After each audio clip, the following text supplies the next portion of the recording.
Chapter 110. Mito Vortex's death was like a small splash in the ocean, and it didn't cause any waves in the shinobi world, because Woodleaf's higher-ups chose to keep the funeral a secret. After all, the Second Shinobi World War is still going on, and without Mito, Woodleaf also lost the deterrence of Kyubi. After all, the new Kyubi Manchuriki hasn't grown up yet, and he's still a 9-year-old child. So only by hiding Mito's death can other countries keep the information about Kyubi Manchuriki in a state of confusion. At this time, all the big figures who established Woodleaf's ninja village have fallen. The rain was drizzling, and there were only a few people standing in front of a grave. Tsunade and Rope Tree were kneeling there crying. Behind them were Sandame Naruto, Shimura Danzo, and the other two higher-ups of Woodleaf.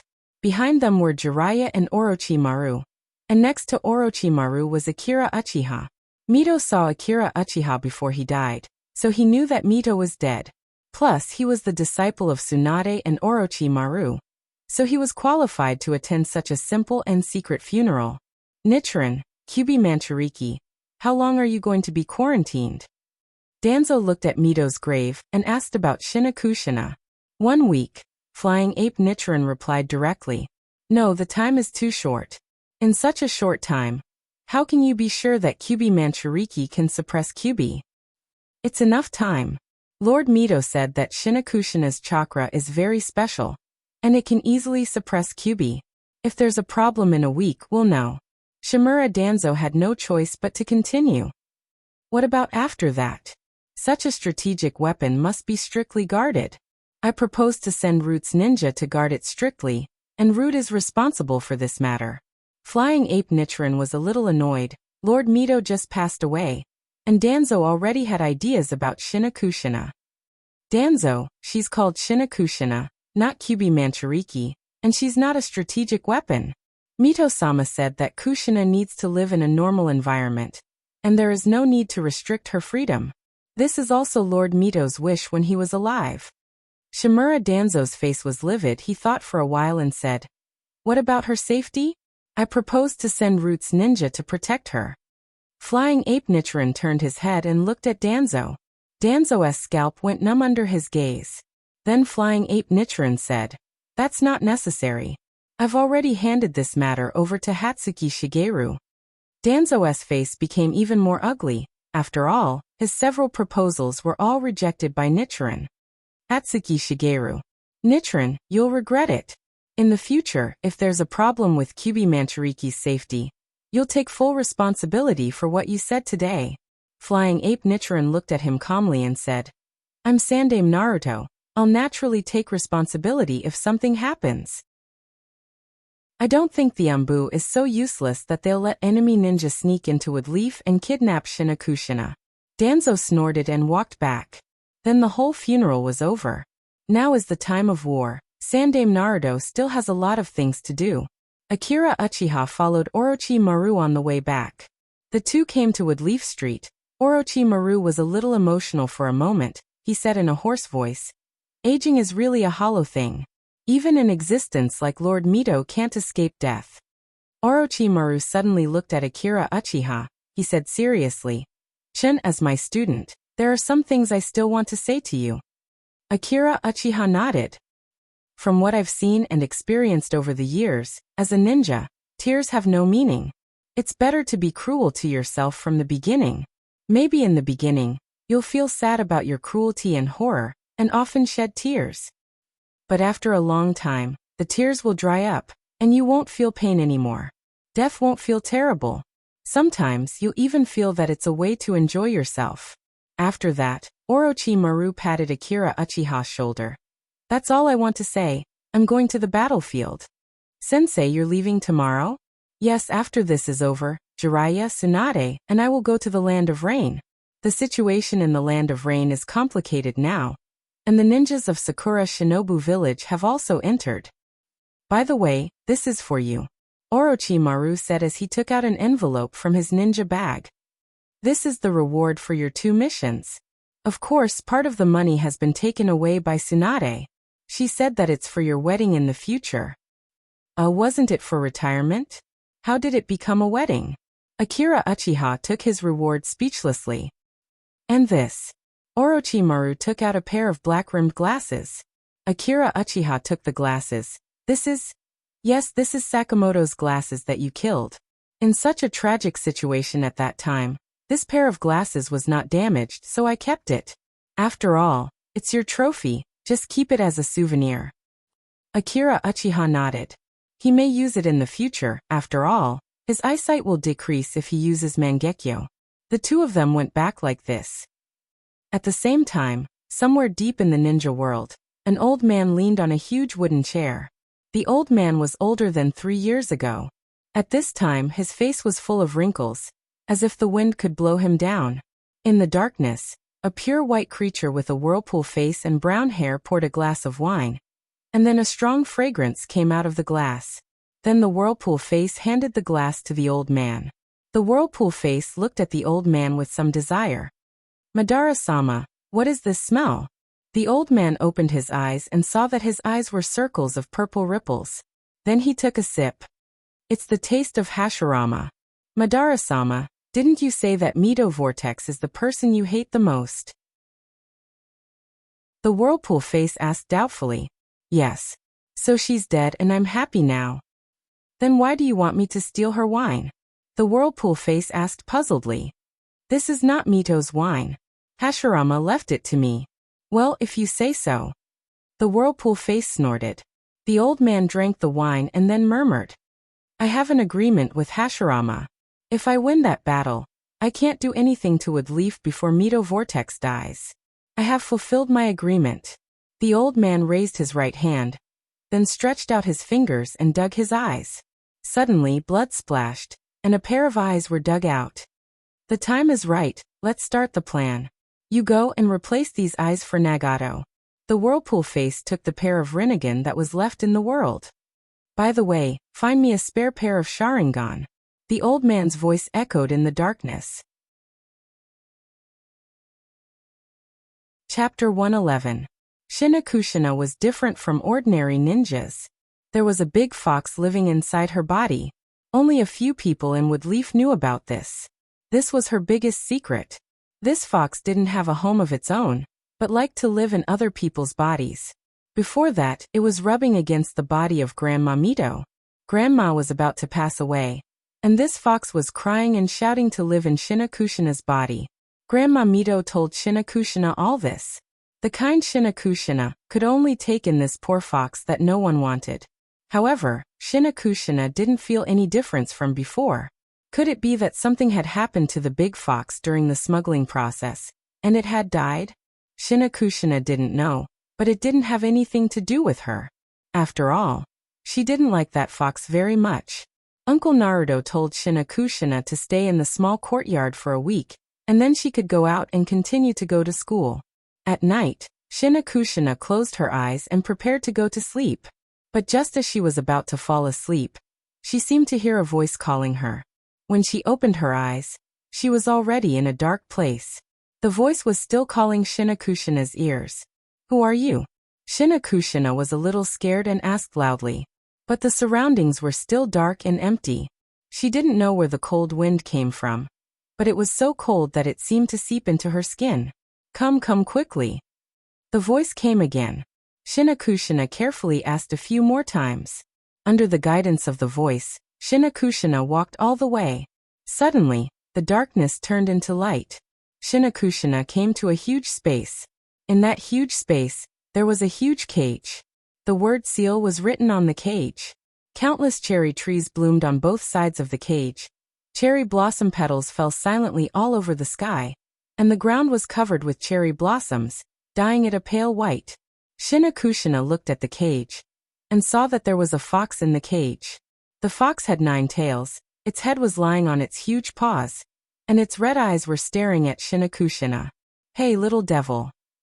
The big fox opened its mouth and called out. Shinakushina immediately recognized that this was the poor big fox that her grandma talked about. It looked at Shinakushina and said in a bewitching tone, Do you want my power? If you want it, I can give it all of it. Go and remove that seal, and everything in this world will be yours. Kushina looked at the big fox as if she was looking at an idiot. My grandma said that I can't let you out. Shinakushina took a few steps closer. Humph, don't mention that woman in front of me. The big fox grabbed the cage with its paws and shook it, but the cage didn't budge. Its face was ferocious, and it waved its paws menacingly.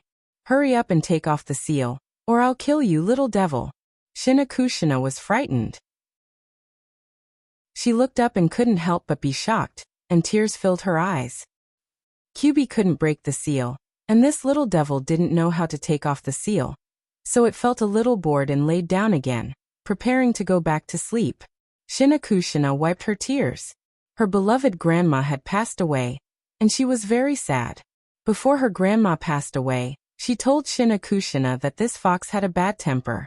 Only by tolerating this big fox with love, and communicating with it in a friendly way, would Manchuriki be the strongest and the happiest person. Shinakushina listened to her grandma, and she thought of herself as a gentle and kind girl. Although some people misunderstood her and gave her the nickname Blood Red Pepper. However, those people would quickly apologize to her and never mention this nickname in front of her again. So, the gentle Shinakushina decided to use love to change this big fox. Although this big fox was very ferocious. But how could she change it with love? Shinakushina thought for a while, and then she mustered up her courage and spat at Kyubi in the cage. Kyubi. It was a bit of a neat freak, and it was angry. This was the first time it had been insulted like this. It immediately stood up, and the shadow of its huge body covered Shinakushina. Its blood-red eyes looked at her. Little brat, I'm going to kill you. You dare to spit at me, you really have guts. Even Mito wouldn't dare to do such a thing. Shinakushina looked at the huge fox with a little fear. This was taught to me by Sister Tsunade. She said that if you love someone, you have to kiss someone else. Kissing is spitting into someone else's mouth. So it was an idiot. Kyubi suddenly felt a little bored. Why would he care about an idiot? He lay down again, and prepared to go back to sleep. Where is this big fox? Shinakushina asked carefully. The temper of this fox was really bad. Your space of consciousness. However, the environment is really much better than Mito's. Kyubi replied impatiently. Although it was resealed, it was in a new environment, and its mood was much better than before, so it was naturally more talkative. After all, there were only green trees in Mito's space of consciousness, which made it want to vomit. Every time it saw those trees, it would remember the fear of being controlled by Hashirama. It's good that you like it here, Shinakushina said carefully. Kyubi interrupted Shinakushina. Ha! I don't like it here. I'd rather stay in the sewers for the rest of my life than stay here for a minute. Then it began to threaten Shinakushina to let it go. But Shinakushina was unmoved. The days passed like this. Shinakushina came to communicate with this big fox every day. Originally, Shinakushina thought that this big fox was a bit autistic and didn't like to talk, but she didn't expect that after Shinakushina came a few times, this big fox began to become a bit talkative. First, it kept tempting Shinakushina to tear open the seal, and then promised it to become stronger and so on. Later, it found that there was no way to make Shinakushina open the seal, so it began to sleep. After waking up, it began to tell Shinakushina about its past deeds. For example, it was able to fight 9 Shikaku. Also, it once fought with the first Naruto, and finally it was Mito Vortex who attacked it, so it was sealed and so on. Then a week passed like this. Shinakushina could finally leave here and go to the ninja school. Chapter 112. Shinakushina, who had not appeared for a week, finally returned to school. This allowed Akira Uchiha and the others to breathe a sigh of relief. Inuzuka's brat finally did not have to bother them every day. Akira Uchiha was already annoyed by Inuzuka's brat's harassment. Every day he would indirectly ask about Shinakushina. No one could stand it. Poor Inuzuka's brat. All day long he would stare at Shinakushina's position in a daze. But there was no way she was going to tell him, not in this lifetime. This was the first time Akira Uchiha saw Shinakushina after she transformed into Kyubi Manchuriki. Shinakushina's mouth did not have 6 strands of facial hair. Akira Uchiha could not understand. Why did Naruto have 6 strands of facial hair the moment he was born? Shinakushina and Watergate did not have facial hair on their faces. Additionally, Naruto's son and daughter also had facial hair on Borin and Sunflower. Could it be that the facial hair was a characteristic unique to the protagonist? Sealed within it was a special ability? For instance, Kakashi's mask was used to seal his overly powerful mouth escape ability. After class, Shinakushina, who had not seen her friends for a long time, turned around to greet them. "Chim, what do you think this is?"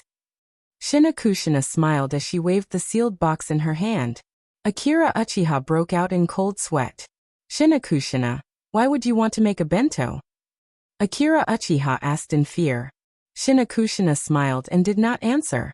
A few days ago, during a chat, Shinakushina accidentally revealed that she had someone she liked.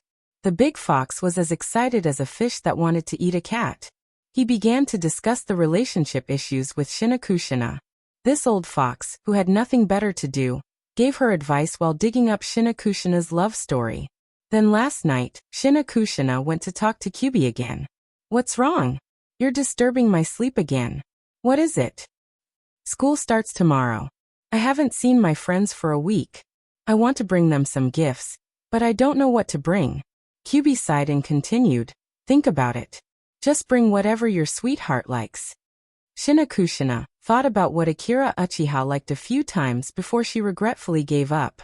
This was because she suddenly realized that she did not know what Akira Uchiha liked.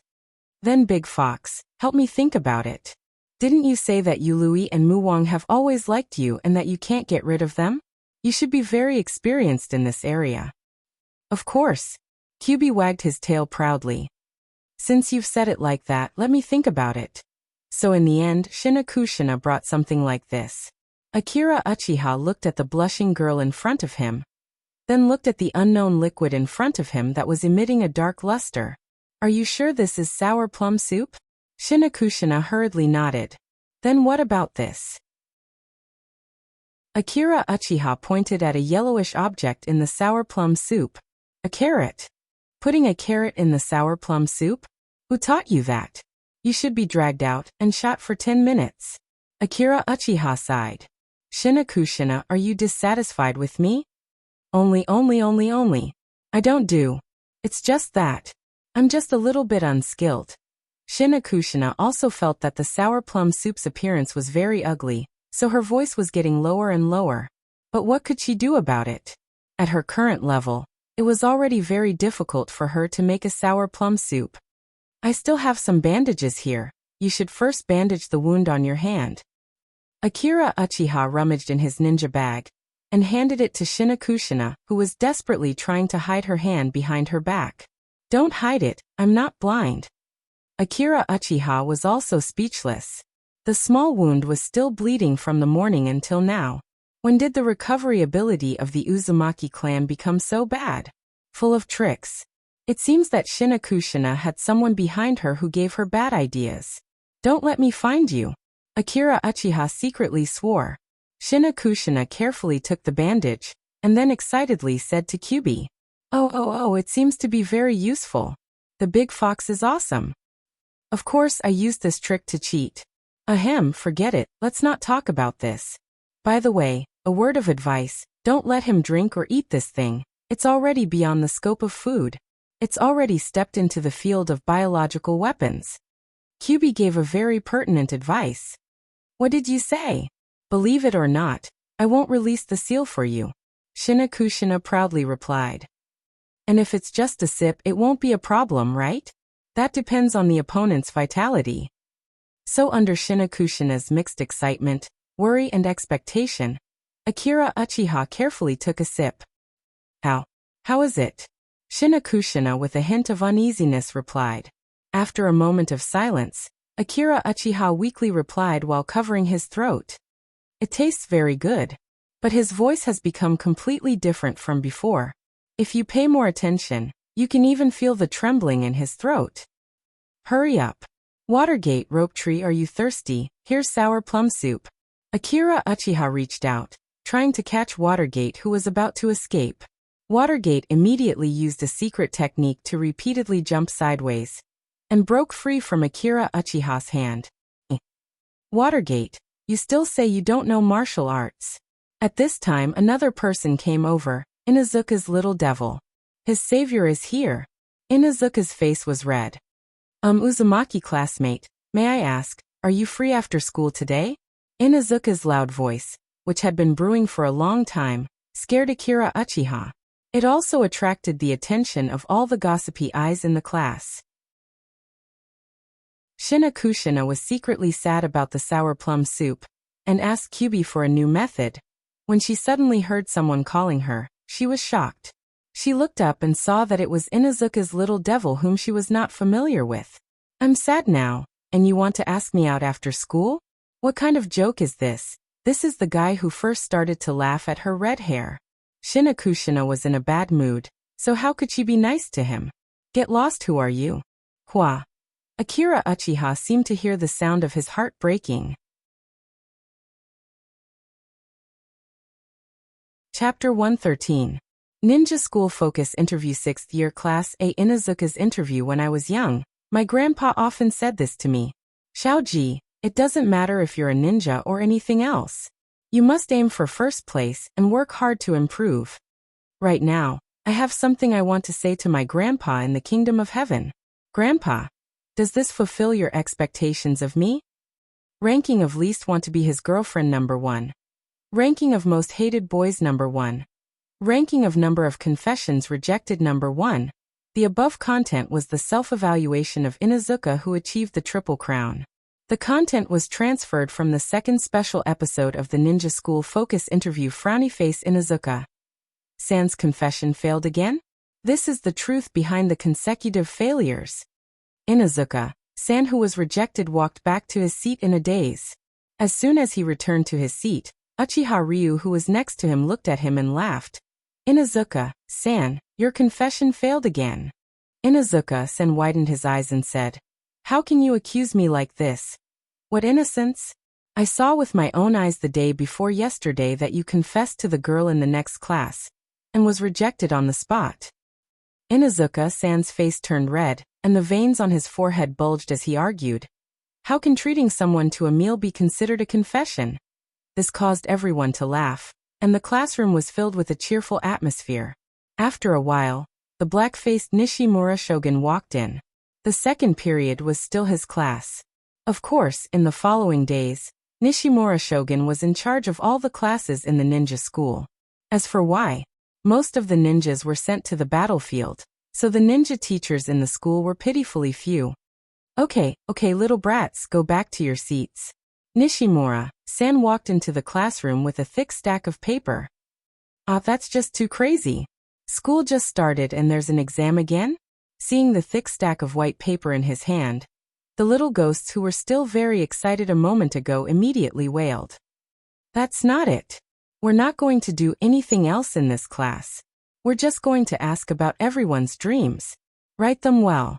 Nishimura Shogun shook his head. Dream? Wasn't this kind of thing written in the first grade? Shin was a little confused.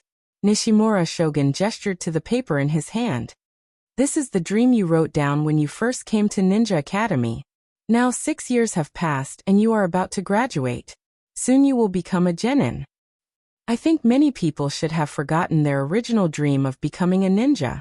While handing out the stack of white papers, Nishimura Shogun said, I will send these things to you.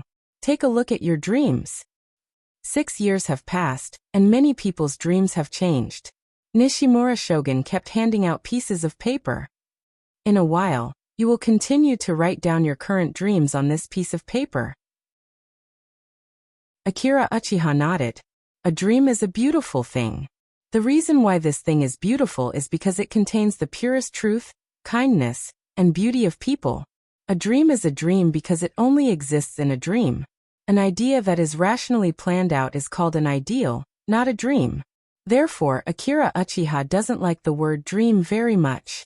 Compared to a simple dream, he prefers to have an ideal, because it's something that can be achieved as long as you plan your resources and work hard. But speaking of it, he has forgotten what his dream was 6 years ago. Watergate, what did you write 6 years ago? Watergate smiled and was about to answer when Akira Uchiha nodded. Well, you don't have to say it, I already know. Akira Uchiha knows that Watergate has always wanted to be Naruto. Of course, Rope Tree's dream should also be this. Whether it's the so-called dream of Watergate and Rope Tree or their down-to-earth ideals, they are aiming for Naruto's position. However, with his teacher Orochimaru, Shinakushina, Hyuga Himeji and others, Watergate and Rope Tree's competitive pressure is quite high. Oh, I almost forgot that there's also a boy named Shimura Danzo who chases after his dreams. Speaking of which, Danzo is actually very inspirational. He's just like the old man who took the college entrance exam for many years in his previous life. If Woodleaf also peed, it should be reported like this. XXX years old Woodleaf old man, Shimura Danzo, has participated in Naruto's election 4 times in a row in 50 years. Although he has been defeated repeatedly, he is very persistent. We look forward to his dream. In the end, Danzo really succeeded. This is really an inspirational story. Unfortunately, in the end this inspirational old man was killed by terrorists. On the day of the attack, a terrorist organization called Akatsuki claimed responsibility. So this incident tells us the importance of anti-terrorism. Mikoto, what did you write at that time? Akira Uchiha looked at Mikoto. Mikoto smiled and didn't answer him. As for the little fox Shinakushina, Akira Uchiha didn't ask. After all, she came to the ninja school in 2nd grade. Akira Uchiha was also very interested in his wish 6 years ago. What would it be? Then Nishimura Shogun looked at him with inexplicable eyes, and then handed him his paper. He saw the words written on the paper. I wish for the shinobi world to be destroyed. Oh, I didn't expect him to be so enlightened 6 years ago. Akira Uchiha's old face blushed. He also had a Chinibu moment. Akira Uchiha saw Mikoto tightly covering the white paper in her hand. She didn't want Akira Uchiha to see what she wrote. Her face showed a rare embarrassed look. Don't look. Mikoto refused to let Akira Uchiha see. Mikoto, I like you the most. Akira Uchiha said to Mikoto. To what extent? Mikoto still covered her paper. Like a bear that likes spring. Akira Uchiha thought for a moment. A bear in spring? Mikoto raised her face. Her cheeks were dazzling white under the sun. What is a bear in spring? In the spring field you are walking alone, and there is a cute little bear coming from the opposite side. Its body is like a cat's velvet, and its eyes are round. It said to you, Miss Hello, would you like to roll around with me? Then you and the little bear hugged each other and rolled down the hill full of clover, playing for a whole day. Don't you think it's great? Mikoto thought for a moment, and then nodded. That's great. I like you so much. After this sentence, Akira Uchiha saw Mikoto's face become redder and redder, and finally gave up resistance and lay on the table. All right, you can only take a look. Mikoto handed the paper over to Akira Uchiha, allowing him to take a look at it. Then she hurriedly took it back. Akira Uchiha could clearly see that even Mikoto's ears had turned red. She wanted to protect the one she loved. That was Mikoto's dream 6 years ago. I have found the one I love. Even if it means risking my life, I want to protect Shin. That was Mikoto's current dream. Akira Uchiha was silent for a moment. Then he reached out with his hand and patted Mikoto's head. Thank you for liking me so much. Son of a bitch, my heart hurts. Watergate, who was seated beside, clutched his chest in pain, indicating that he had received 100,000 points of damage from the single dog. Hurry up. I have to find a way to interrupt them, otherwise, the damage from the single dog will be more than that. The sharp-eyed Minato looked around and finally found that Uchiha-chen's dream was still written on Shinobi World Nuclear Hiruzen, so he quickly spoke. Chen, you haven't written it yet. Sensei will be back soon. I see. Akira Uchiha picked up the pen again, and under Mikoto's curious gaze and Watergate's helpless gaze, he wrote these words on the remaining half of the white paper. I want to be a little bear in spring. End of Ninja School Volume. Chapter 114. A year passed quickly. At this time, on the training ground of the ninja school, a group of people were eagerly looking at Nishimura Shogun's dark face. Nishimura Shogun looked relieved, then he handed a Woodleaf Ninja's forehead protector to Mikoto. Mikoto put on the forehead protector and went down. Next, Akira Uchiha. Akira Uchiha immediately went up, but Nishimura Shogun's smiling face immediately disappeared. He casually threw a forehead protector to Akira Uchiha. This kind of treatment made Akira Uchiha angry. Fortunately, the next rope tree, Nishimura Shogun also didn't give a good face. But they couldn't say anything. After all, a week ago, Nishimura Shogun's sixth blind date was ruined by them. Therefore, Nishimura Shogun didn't make a move at this time, which was already restraining himself. Rope Tree, who became a genin, was very excited. After all, from today on he was only 2 steps away from Naruto's position. But Rope Tree, who was still arrogant just now, suddenly touched the forehead protector in tears when he walked to the school gate, knelt in front of the school gate and swore, "I volunteer to join Woodleaf Ninja, support Woodleaf's program, fulfill ninja obligations, implement Naruto's decision, strictly abide by ninja discipline, be loyal to Naruto, fight for the will of fire, and be ready to sacrifice everything for Naruto and the people." Of course, if he didn't see Sandame Naruto at the gate, Akira Uchiha almost believed Rope Tree's nonsense. After becoming a genin, they didn't have nothing to do. Now during World War II, they had to go to the battlefield of the Land of Rain. According to Rope Tree, who was just acting at the gate, in just a year, the Land of Rain, which originally wanted to become the 6th ninja country, was completely turned into ruins by the war. First, the Land of Fire and the Land of Rain fought, and then the Land of Wind, which had been stationed on the border for a long time, took the opportunity to join the battlefield. Finally, the old fox Tsuchikage, who seemed to smell blood, also casually found an excuse to join the battlefield of the Land of Rain. At this point, 3 of the 5 rogue countries began to take turns to ravage the Land of Rain. The Land of Thunder and the Land of Water were also ready to roll. They also rolled up their sleeves to take a share. The 3 countries had a tacit understanding of the Land of Rain. In fact, small countries is such a tragedy.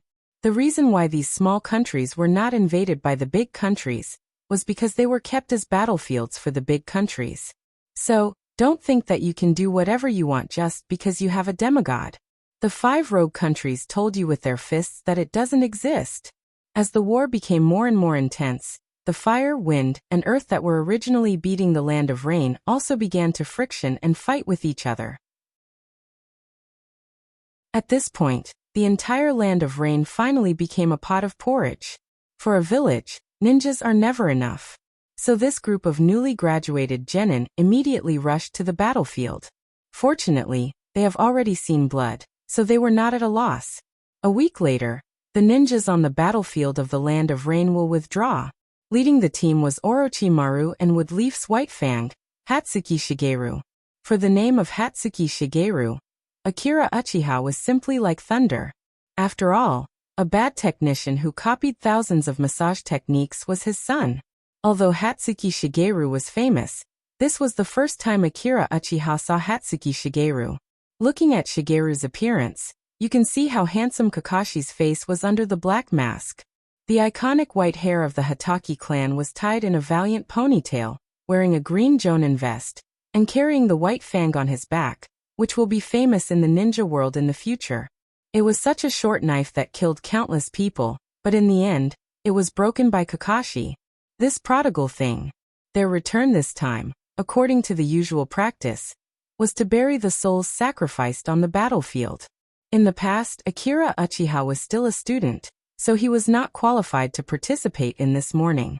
Now his identity is Woodleaf's genin, so one morning, he followed his teacher Orochimaru to Woodleaf's memorial.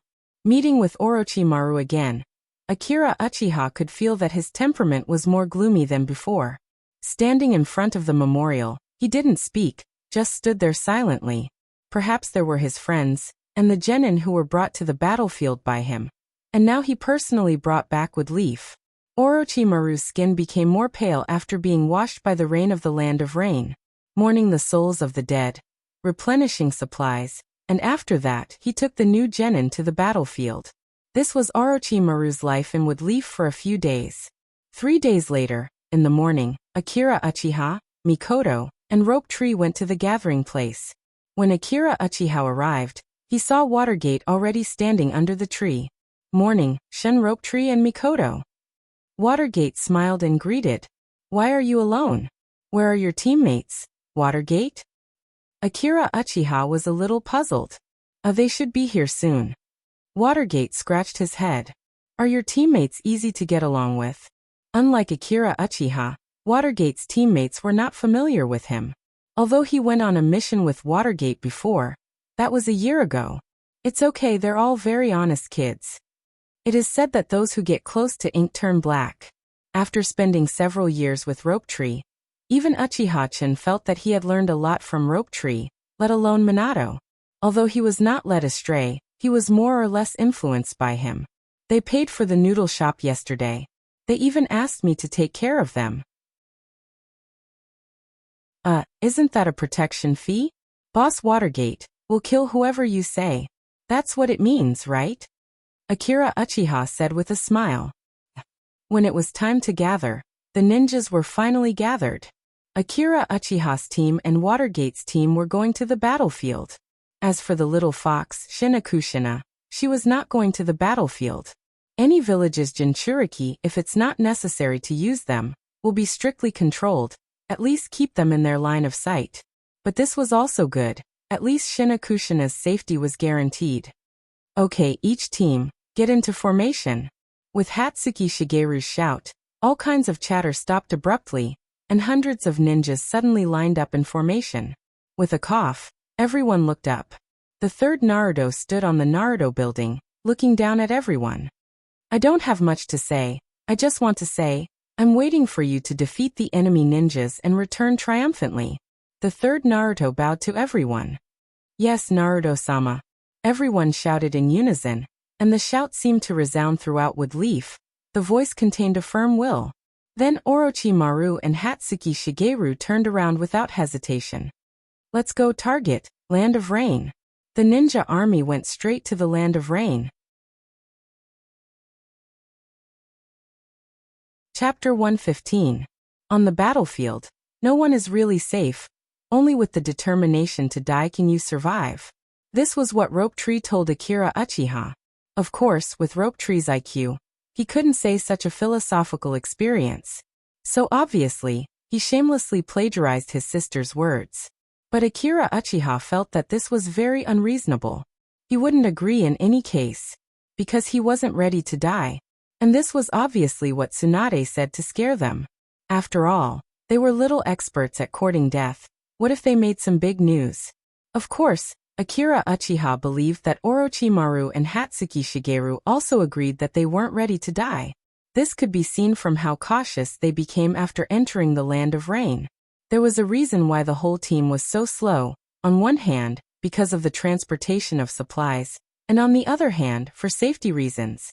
At this time, the sky was dark, and the rain continued to fall, unable to stop. The Land of Rain, which was in the middle of the three major ninja countries, seemed to be crying. Akira Uchiha, Mikoto, and Rope Tree were in the middle of the crowd. The rain like this is invincible. Akira Uchiha muttered he didn't like this kind of rain very much.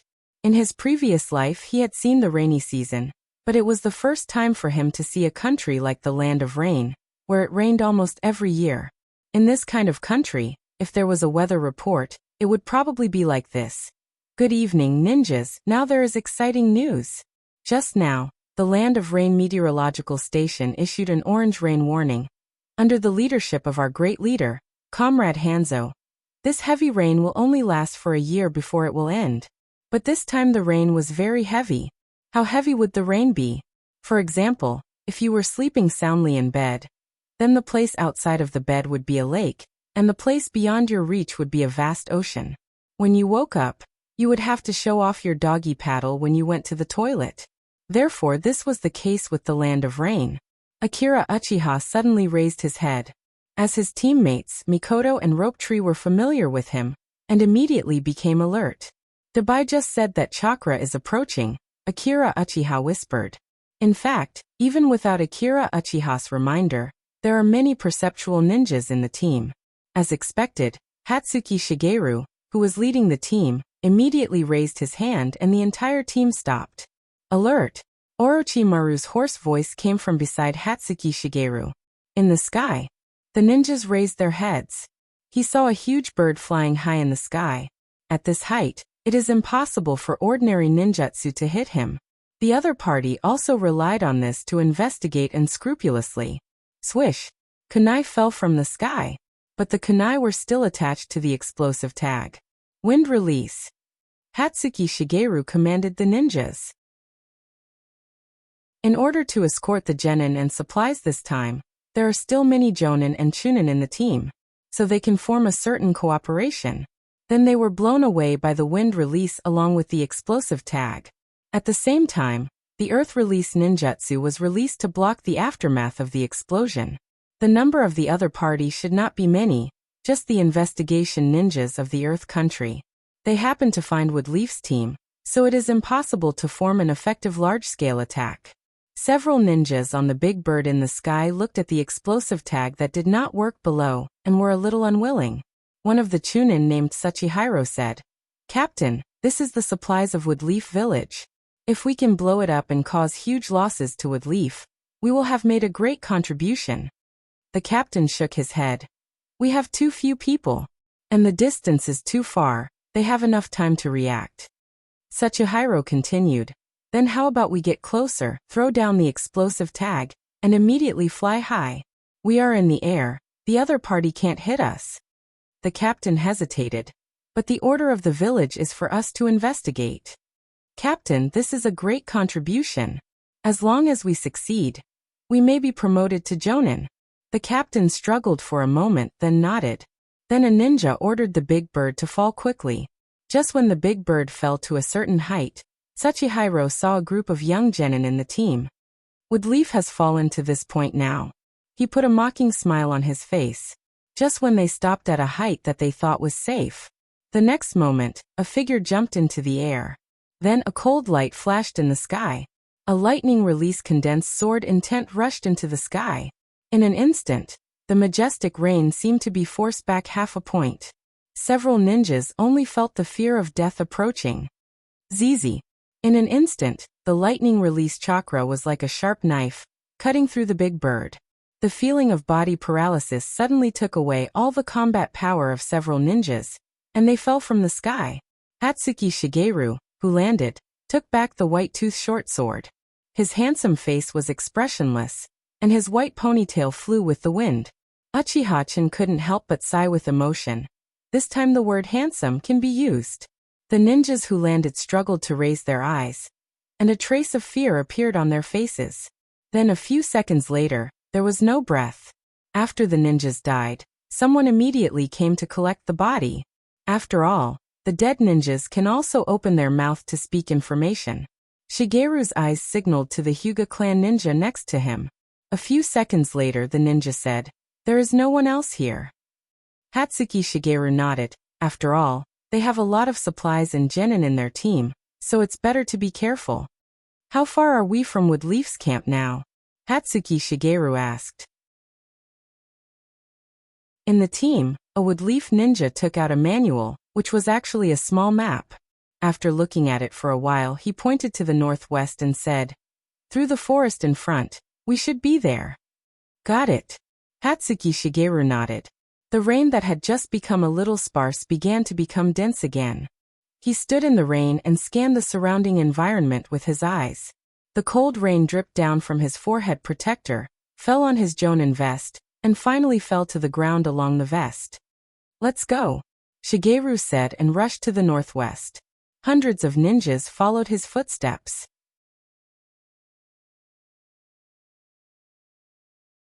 Chapter 116. Across a wasteland, a huge camp could be seen. This was the Woodleaf Ninjas' base camp. There were a lot of trees nearby, but they were all cut down and made into walls. Coupled with the earth release, the entire defense structure was strengthened. On the towering walls, there was a ninja standing guard every few steps. The guards were very strict. Hatsuki Shigeru signaled everyone to stop, then walked forward alone, took out the certificate, checked it, and walked in with everyone. After bringing the genin and food to the camp, the rest had nothing to do with Orochimaru and Hatsuki Shigeru. They had completed their mission. The food and accommodation of the genin would be arranged by a special ninja. In the center of the camp, there was a huge tent, which was the battle conference room. Orochimaru and Hatsuki Shigeru, who had just returned, went in. Inside the tent, there was only a wooden table and a few wooden chairs. Is there any information worth paying attention to on the main battlefield? Orochimaru said to Tsunade, who was dozing off in the tent. Tsunade, who was sleepy, was suddenly awakened. Well, you have a point. However, Orochimaru was obviously used to Tsunade like this. Tsunade saw Orochimaru and Shigeru and breathed a sigh of relief. It's you. She yawned. What's wrong? Haven't you slept well recently? Yeah, I don't know what's wrong with Iwagakure, but they've been attacking us a lot recently, Tsunade said. So I haven't been sleeping well. Shigeru nodded and said, We just met Iwagakure's scouts. You met Iwagakure's scouts? Tsunade heard this and didn't look surprised. However, since we're back, Iwagakure shouldn't dare to do anything for a while. Orochimaru said. Is there anything else? Shigeru asked. Not for the time being. We have an absolute advantage on the battlefield. But Hanzo's attitude is a bit strange. Tsunade thought for a while and said. Oh, why? The three major countries fought in the Land of Rain, and so many people died in the Land of Rain. Hanzo didn't do anything. But from the information, Hanzo should have enough ninjas, but he didn't send them out. Tsunade pointed to the map in front of her, which depicted intricate lines and points. Each of those lines is the route that Konoha shinobi took after the start of the Second Shinobi World War. As for those points, they are the places where Konoha's shinobi fought with other countries. If this goes on, we may push them directly to their hometown. According to their previous resistance, this doesn't make sense. Tsunade analyzed. After listening to Tsunade's information, Orochimaru thought for a while and nodded. Hanzo is called a demigod. They retreated on the battlefield, but it doesn't mean they will admit defeat. It's too obvious that they're retreating, and it's suspicious. I think so too. But for a while, the battlefield should enter a relatively stable period. Tsunade, Orochimaru, and Shigeru exchanged information here. There were at least dozens of ninjas around the tent. No one can get close to it, and even if they pass by, they have to take a detour. By the way, where's Jiraiya? Why don't I see him? Tsunade, Orochimaru, and Shigeru discussed for a long time. When it was about to end, Orochimaru remembered that he didn't see his good friend Jiraiya. Tsunade thought for a while. He should have gone to see his apprentice. He said that he hasn't seen his precious apprentice for a year, and he missed him. Orochimaru nodded. How's his apprentice's talent? He has been bragging in front of me about how talented his apprentice is. Tsunade asked. I don't know, but he's not as good as my apprentice. Isn't he my apprentice? What are you so proud of? Tsunade curled her lips. Speaking of Shun, I thought of something. Orochimaru continued. Is there a suitable task for his team to do? What do you want to do? The battlefield is so dangerous. Isn't it good to let the three of them stay in the station to practice? Tsunade directly objected. After all, she didn't want Shun and Rope Tree to go out and die. What they need now is to accumulate combat experience, not practice. And what can they do in the base camp? Throw shurikens from 800 miles away? Orochimaru said. You know Shun's strength. He can deal with ordinary enemies. Nothing will happen. What's wrong with throwing shurikens? Tsunade muttered, but apparently, she was convinced by Orochimaru. There are quite a lot of tasks. Let me see. While speaking, Tsunade began to pick and choose from the messy pile of documents. After a while, she found several. Investigate Sakura Shinobu's defense situation? No. Isn't this a suicide mission? Intercept Iwagakure's supplies? No, they must have a lot of jonins. Assassinate Hanzo. Difficulty level B? Damn, which bastard issued this task? Tsunade slammed the table. After repeated checking, Tsunade found a task that she felt was safe. The task scope is to investigate the border of the battlefield. It's dangerous, not fatal, but it can be practice. Okay, I'll take it first. Orochimaru took the document and signaled Shigeru to go out. Damn. You're in such a hurry to reincarnate. You just said Jiraiya. Tsunade sighed. She always felt that Orochimaru was a bit more cheerful. Looking at the back of her teammate, Tsunade was deep in thought. Is it because of her apprentice? Speaking of her apprentice, Shinakushina is still alone in Woodleaf Village. She didn't know if she was bullied. Tsunade sighed. My poor sister. But Tsunade's worry was obviously unnecessary. At this time, Shinakushina, who didn't go to the battlefield, finally began to release her nature under the instigation of a bad old fox. So all kinds of things that made the Woodleaf guards helpless happened. For example, why was Woodleaf Naruto's beard burned? Why were hundreds of slugs running rampant in the streets? Why was Naruto repeatedly attacked? Why was the manga shop frequently stolen? Who was the culprit behind the dine-and dash in the ramen shop? Behind all this is the distortion of human nature or the decay of morality. At this point, the name of Blood Red Pepper was finally known in Woodleaf Village.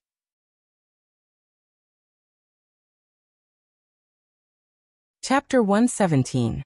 Akira Uchiha and Rope Tree stood at the door of their tent, looking at the wall in the distance. The wall was covered with traces of battle, and then it was reinforced with a new earth release. So it gave people a sense of complexity mixed with the old. The old represents the past, and the new represents the future. For the ninjas of Woodleaf, this simple wall can make them feel at ease. After all, people are social animals, and ninjas are no exception. Being with their own people, even if there are only a few of them, they will feel a lot more at ease. For them, inside the wall is Woodleaf, and outside the wall is the world. Looking at the drizzle outside, Akira Uchiha and Rope Tree took off their pants and began a water splashing activity that is suitable for both the old and the young. Then two water release soared into the sky. In fact, in this activity, everyone perfectly showed the spirit of fighting faster, higher, and farther. So Akira Uchiha even suspected that a certain sports spirit was sublimated from this ancient skill. I heard that many genin have been in the camp for several weeks. Rope Tree shook a certain part of his body and revealed his news to Akira Uchiha. Isn't it good to stay here? It's safe and comfortable. It's been raining outside, and this weather is not suitable for going out to do tasks. Akira Uchiha put on his pants and stretched.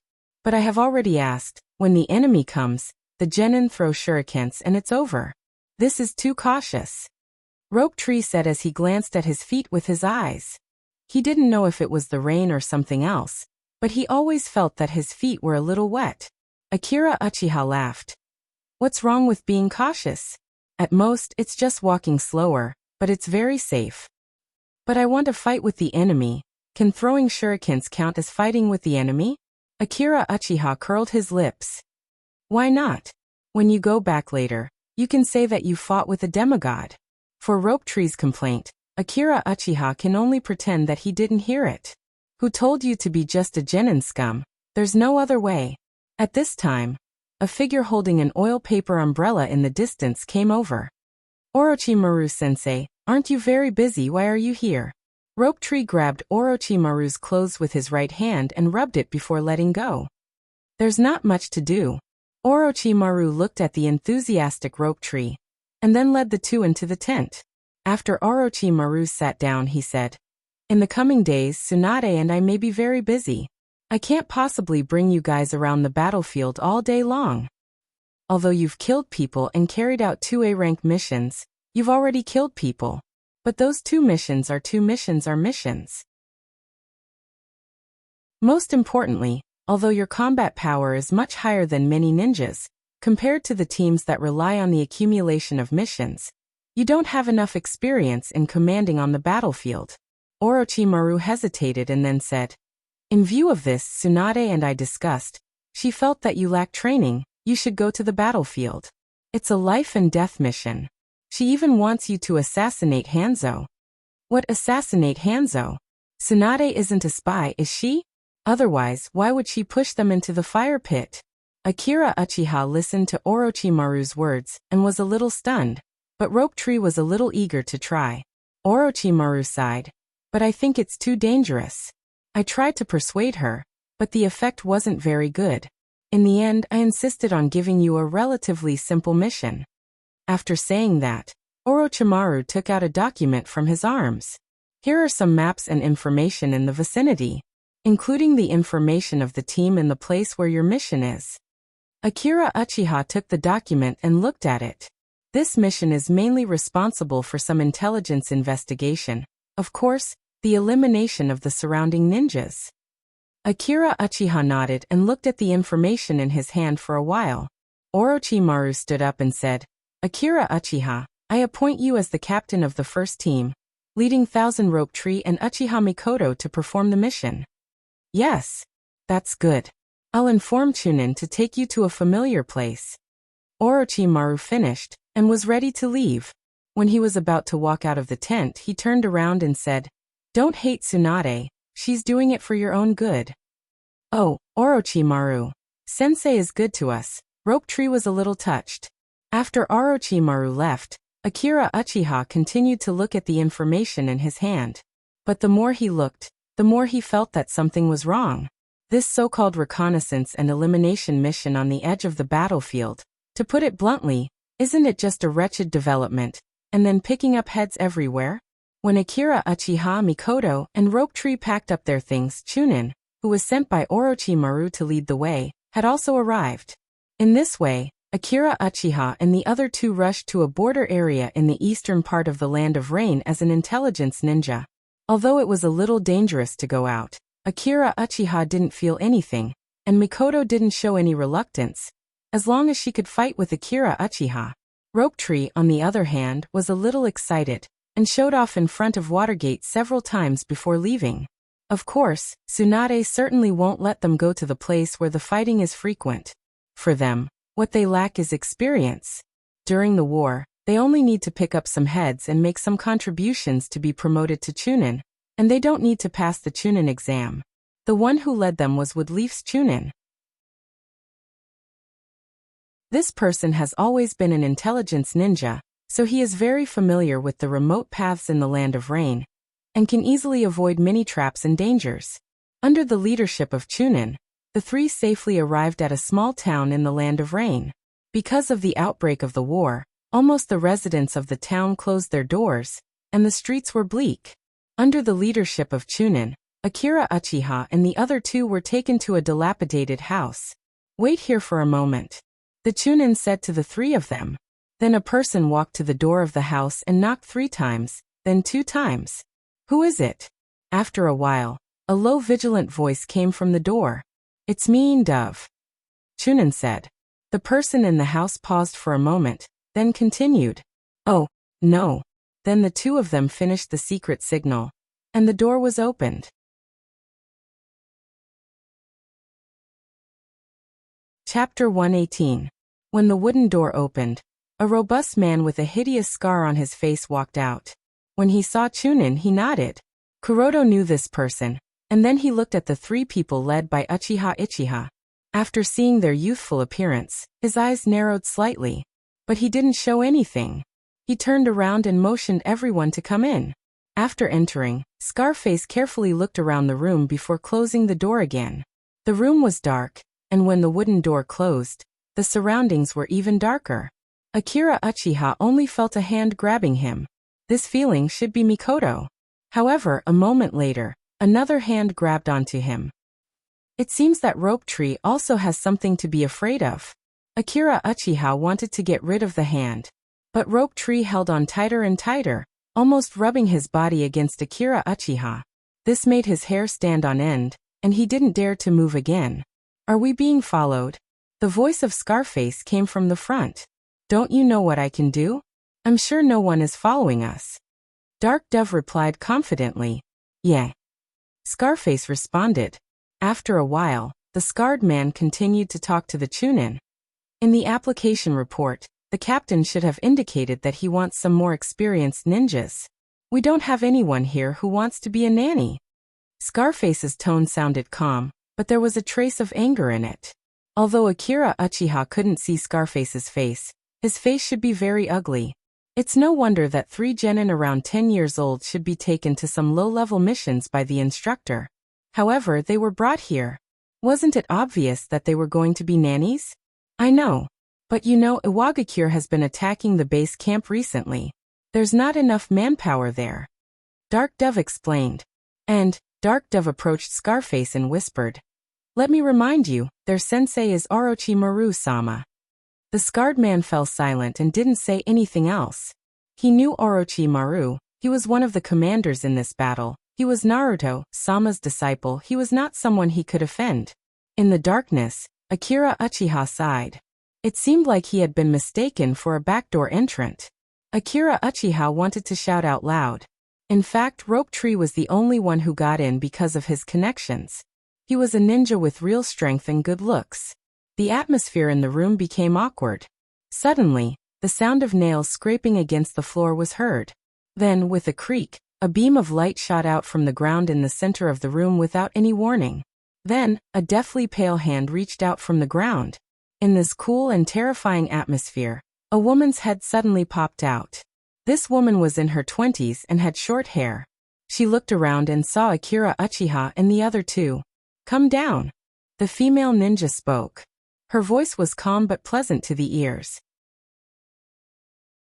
Then, except for the scarred man, everyone else entered the basement. Obviously, the scarred man was going to stay outside. In case of an enemy attack, the ninja in the basement could respond immediately. After entering the basement, it was brightly lit, and there were 3 passages leading to unknown places. Is this the only support for these 3 brats? When we went out to investigate, we encountered a Wagakure's Jonin, and we lost 3 Chunin. What the hell is the camp thinking? What can these 3 brats do? Before the woman spoke, a young man in his early 20s came over and said with an angry expression. He completely ignored the presence of Akira Uchiha and the other 2. Akira Uchiha looked over and found that this person's face was a little pale, and his footsteps were weak. It seemed that he was injured.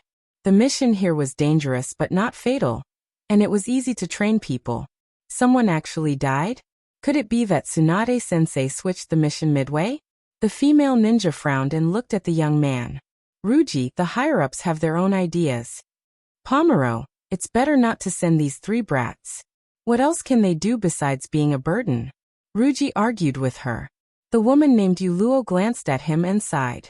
It seemed that she didn't want to continue to argue with him. Then she said to Akira Uchiha and the other 2. "My brother's brain is not very good, please forgive him. You should have rushed for a long time. Go and rest first." Akira Uchiha and the others nodded and didn't care about Ruji's words. There were 3 passages in the secret room, one in front, one on the left, and one on the right. It seemed that the passage on the right was their resting place.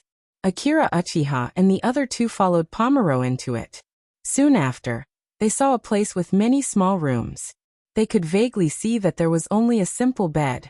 The condition was very simple. Pomero in front of them led the way.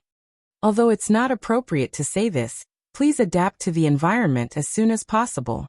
As my brother Ruji said before, we have some rock ninjas moving around.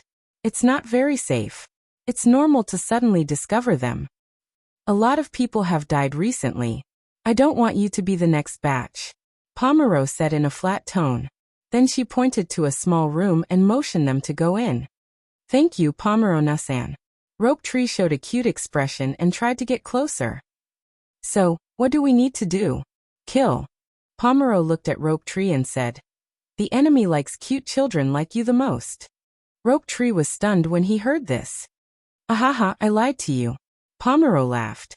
Our main task is to investigate and report to the camp. Of course, occasionally we have to kill people. By the way, have you killed anyone? Pomero suddenly turned her black eyes and looked at the 3. Akira Uchiha nodded. Is that so? That's good. You know, the first time I killed someone, I was so scared that I couldn't even use the triple body technique. Pomero said seriously. Well, Akira Uchiha was really worried about Woodleaf's quality education. How did such a girl survive until now? Well, you can rest for a while. Later, someone will explain the situation to you in detail. Pomero smiled and left alone. After Pomero left, Akira Uchiha and the other 2 entered the room she had pointed before. The room was very simple with only 3 beds. Hey Chun, why are they being so unfriendly to us? Rope Tree asked as he put down his backpack that he had bought from the country of soup. They think you're a backdoor entrant. What? Rope Tree was angry. I'm a strong and handsome ninja, not a backdoor entrant. Akira Uchiha sat on the bed and looked at Rope Tree. Then how did you get the Wood Leaf Cup special prize? What? Rope Tree didn't react for a while. If you're not a backdoor entrant, how did your first year painting My Grandpa Naruto get the Wood Leaf Cup special prize?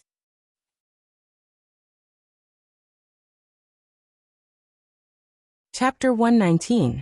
After a long time, just when Akira Uchiha almost fell asleep on the bed, Pomuro came back again. Let's go, Captain is back. He wants to see you. Pomuro knocked on the wooden door and said to them. At this time, a guy with black hair suddenly walked out of a room next to them. Oh, Pomuro, is Captain back? He scratched his head, and then gray debris fell down like the rain in the land of rain. Akira Uchiha, who was a bit of a neat freak, looked at him with numb scalp. The man seemed to have just woken up, and when he saw Akira Uchiha with sleepy eyes, he suddenly froze, and then said with an excited expression, "Oh, you three are newcomers?" He suddenly became energetic as if he saw prey. Rope Tree was about to answer, but the man didn't give Rope Tree a chance to interrupt. Such a young age. He clapped his hands. I understand, you must be the talents trained by the Umbu since childhood. Not bad, you can be independent at such a young age. This man seemed to regard Akira Uchiha as Wood Leaf Umbu. After all, many talents in the Umbu were generally trained from childhood, and the selected personnel were more outstanding in all aspects. They came out to perform tasks much earlier than the students of the ninja school. Rope Tree was about to explain, but he didn't let Rope Tree interrupt at all. Haha, Pomuro, I'll take these little guys. Pomuro didn't even pay attention to him and walked straight ahead. But the man didn't feel embarrassed at all. He just followed Akira Uchiha and the others while talking. Rope Tree saw that he couldn't interrupt at all, so he didn't speak. The four of them followed behind Pomelo and walked into a passageway on the left. After entering the passageway, they arrived at a rather large room. There were many cabinets inside with many scrolls placed on top of them. At this time, a middle-aged ninja was sitting in the room. The one called Ruji was also there, and when he saw Akira Uchiha and the others, he still had a straight face. The middle-aged man smiled and said, My name is Hideo, and I'm the leader here. I have learned about your situation from the Umbu. Then he signaled Akira Uchiha and the others to sit down. Our mission is to collect information about the Rock Ninja, all kinds of information. Our mission is safe if we are careful. One more thing, although we listen to Wood Leaf's camp, we belong to the Umbu.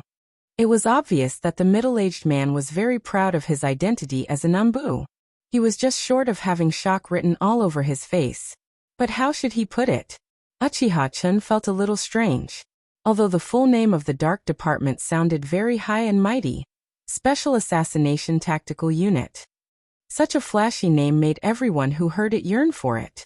After all, this was fully in line with the ninja's flamboyant fighting style. Sneak attack, a sneak attack, ace, it's the essence to the extreme. Not to mention, the Umbu's recruitment standard is the best ninja in the village. However, the impression that such a powerful department gave Chun is undoubtedly the déjà vu of the Dragon Group.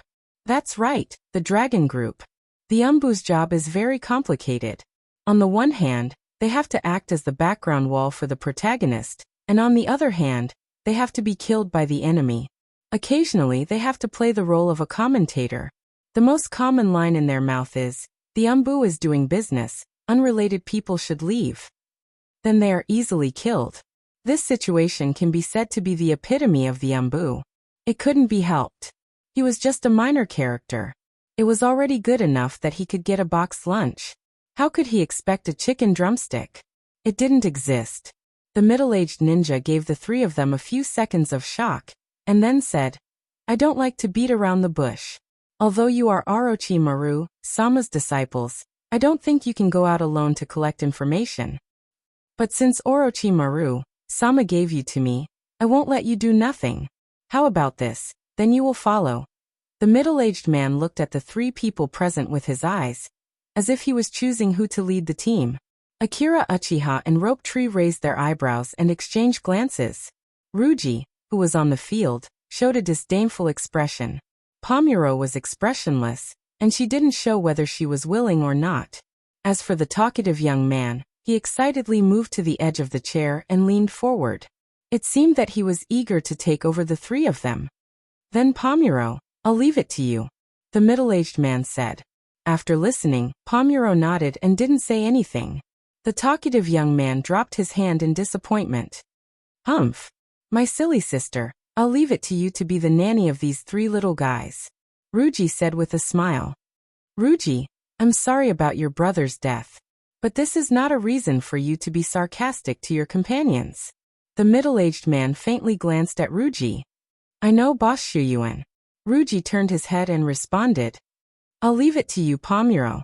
Take them to familiarize them with the environment here, and also tell them what we're mainly doing, Shuyuan said again. Okay. Pomuro nodded slightly. After that, Akira Uchiha didn't say anything, and the three of them followed Pomuro and walked toward the front passage. There are a total of 3 passages here. One is the place to rest, one is the place where the information is placed, and the last one is the prison cell of the enemy ninja we caught.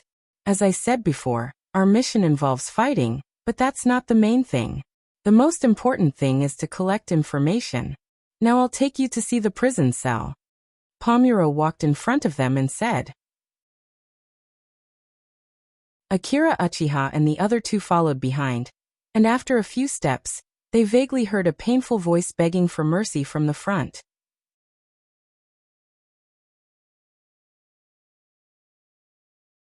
Chapter 120. Behind Pomuro, the faint screams became more and more clear, as if there was some kind of torture going on inside. Pomuro turned the handle, opened the iron door, stepped on the stairs and walked up the narrow stairs. The hard stone steps spiraled down, and the steps were broken and full of dents. When they reached the end of the room, they found that there was no one in there. There were only a few tied-up ninjas. They were tied up with iron chains, with whips next to them, and all kinds of candles. Akira Uchiha almost thought that he had come to the wrong place. When he looked at them again, he saw that their bodies were covered with all kinds of whip marks, green and red mixed together. Although no one was beating them now, they were still screaming. When the ninjas heard the footsteps, they began to tremble. This had already become a conditioned reflex. It was obvious how much they had suffered. Do you see that? This is our mission, Pomuro said with a blank expression, as if these ninjas were garbage placed casually. The way Ropetree looked at Pomolo suddenly changed. The bold idea he had at first disappeared into thin air. Pomuro was very satisfied with Ropetree's look. We have to deal with these rock ninjas. Not long ago, one of our teams was ambushed by the rock ninjas. The last 3 Chunin and my brother all died there. And this guy is one of them. Pomuro pointed to one of the ninjas and said. Pomuro looked at the ninja and said directly, You know our methods. We have a way to make you tell us the information. The ninja trembled more and more, and the iron chains made a clanking sound. But even so, he leaned against the cold stone wall, and continued to stare at Pomolo with a gloomy expression. Hatred breeds hatred.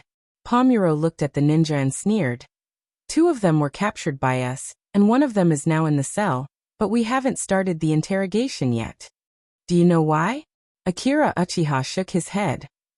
The essence of interrogation is not to inflict physical pain on the person being interrogated. Compared to that, mental torture is the most effective, Pomuro said with a smile. Once the number of captives is large, it will be relatively easy to interrogate them for information. This guy has been beaten alone for 3 days, and his screams naturally fell into the ears of his companions. Nothing is more powerful than the screams of the same kind. You have to remember this. I didn't expect this guy to tell us anything, but the other one, it's hard to say. Pomolo seemed to be targeting Ropetree. She smiled and said to Ropetree, Kid, there's a guy in solitary confinement in the cell on the left. Bring him here. Ropetree was stunned for a moment, and reluctantly let go of Akira Uchiha's hand and walked inside. After Ropetree left, Pomolo asked, Do you think this guy is pitiful? Chun and Mikoto shook their heads immediately. Nonsense, how can you say that at this time? And Orochimaru has taught them that sympathy is the last thing a ninja needs. Pomuro nodded. Whether it's war or peace, as long as we fall into the hands of the enemy, we will not be treated any better than this guy. So don't sympathize with others, and don't sympathize with yourself. Sympathy is a despicable coward's thing. We are ninjas, but we are also ghosts. Here all hesitation and hesitation must be abandoned. At this moment, Rope Tree came over with the person he was looking for. Rope Tree revealed a flattering smile. Big Sister Pomelo, I've brought him here. The other rock ninja, who had been listening to the screams of his companions for 3 days, was now exhausted. His spiritual fear could be seen. When he was brought over by the Rope Tree, his whole body was trembling, and his face was pale. It's enough. I just ask you to give me a quick death. I will tell you everything I know. I just ask you to give me a quick death. The man was obviously frightened to the point that he couldn't take it anymore. His eyes were lifeless as he said weakly, hatred can also breed fear. You see, it's that simple. Pomero said. Yes, you can bring him back. Give him a pen and paper. Pomero nodded and continued to speak to Rope Tree. Rope Tree, it's your turn. I need you to interrogate him. Pomero turned and pointed to the rock ninja next to him. Akira Uchiha nodded. Sharingan. Then the twin Tomo appeared. Looking at the Sharingan, Pomero was a little surprised. Damn, you are a Uchiha, you should have said so earlier. You made me waste so much time talking to you. Kid, how old are you this year? Pomero asked curiously. 10 years old. Pomero suppressed the shock in her heart and showed a smile. Then you don't need to torture him, you passed the test. Akira Uchiha was puzzled. In addition to the general physical and mental torture, there is also the Yamanaka clan's ability to read the memories of the dead. Then there is the hypnotic effect of the Sharingan. Pomero smiled. A qualified investigative ninja always has to know one. Since you have opened the Sharingan, there is no need for you to learn other methods. Our team doesn't accept trash. You have proof that you are not trash. Pomero turned to Mikoto and saw that Mikoto's eyes were also blood red. She nodded. You are qualified, you can go back. At this time Rope Tree, who was holding the prisoner back, heard this sentence. With a pleasantly surprised expression, he turned around and prepared to go out with Uchiha-chun and the others. Just as Rope Tree opened the door, Pomero's voice came. Wait, the brown-haired kid. You stay. Rope Tree's body was a little stiff. Akira Uchiha showed a regretful expression. Seize the opportunity, Rope Tree. Akira Uchiha prayed silently in his heart. Then the iron door opened and closed again.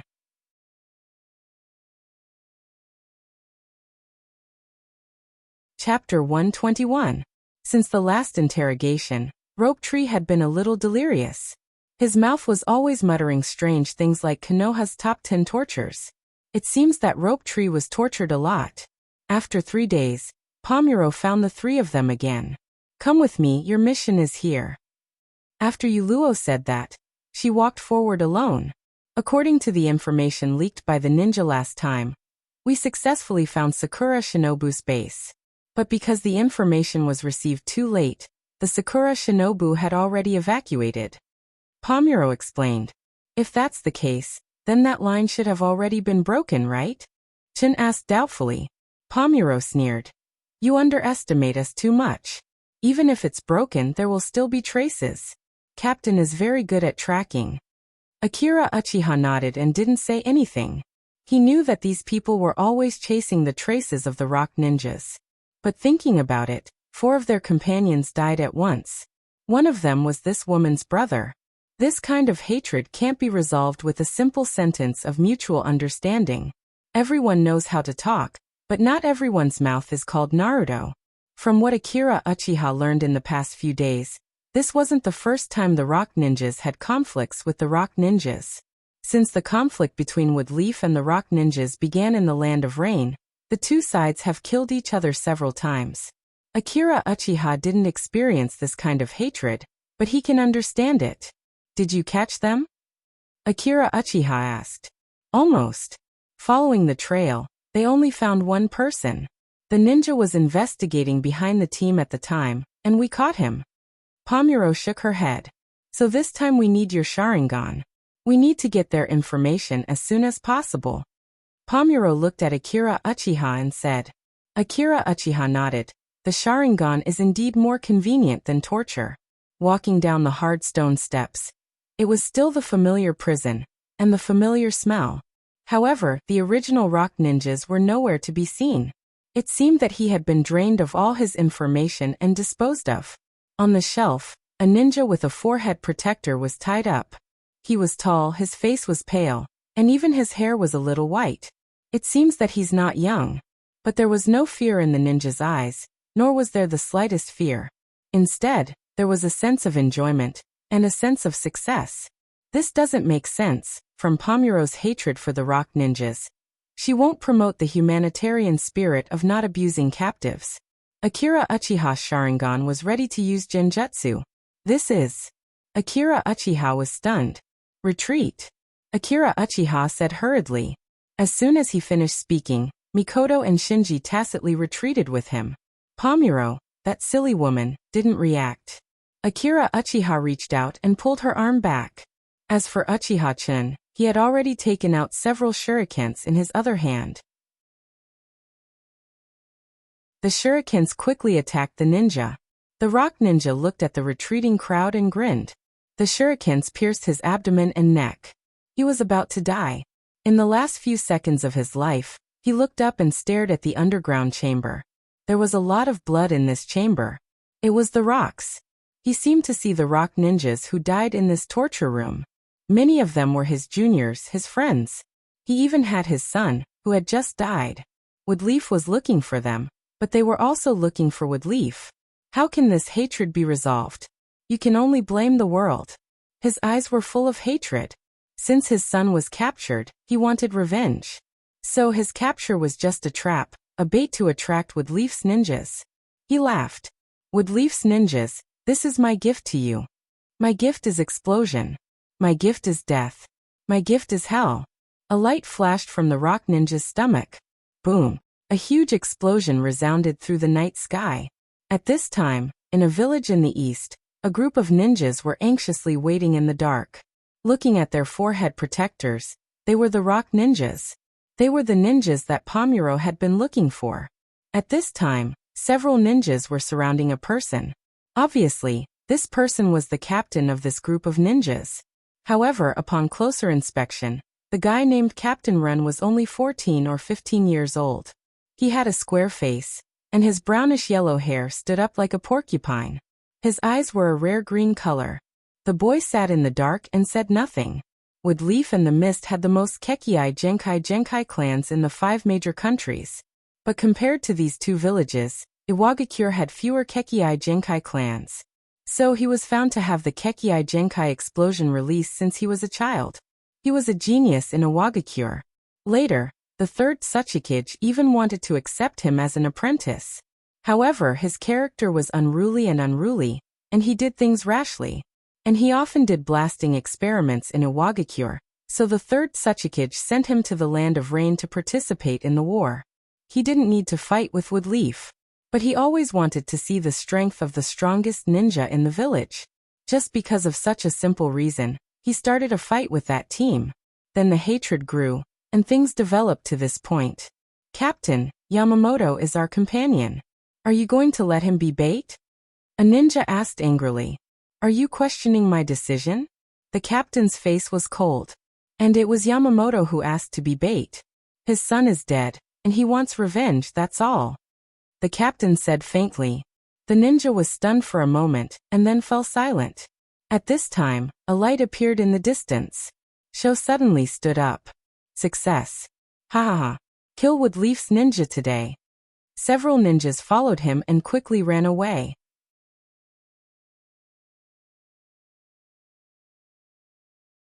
Chapter 122. His memories slowly took shape. Just like bubbles rising from the bottom of a bottomless well. Where am I? Akira Uchiha closed his eyes and racked his brain to recall.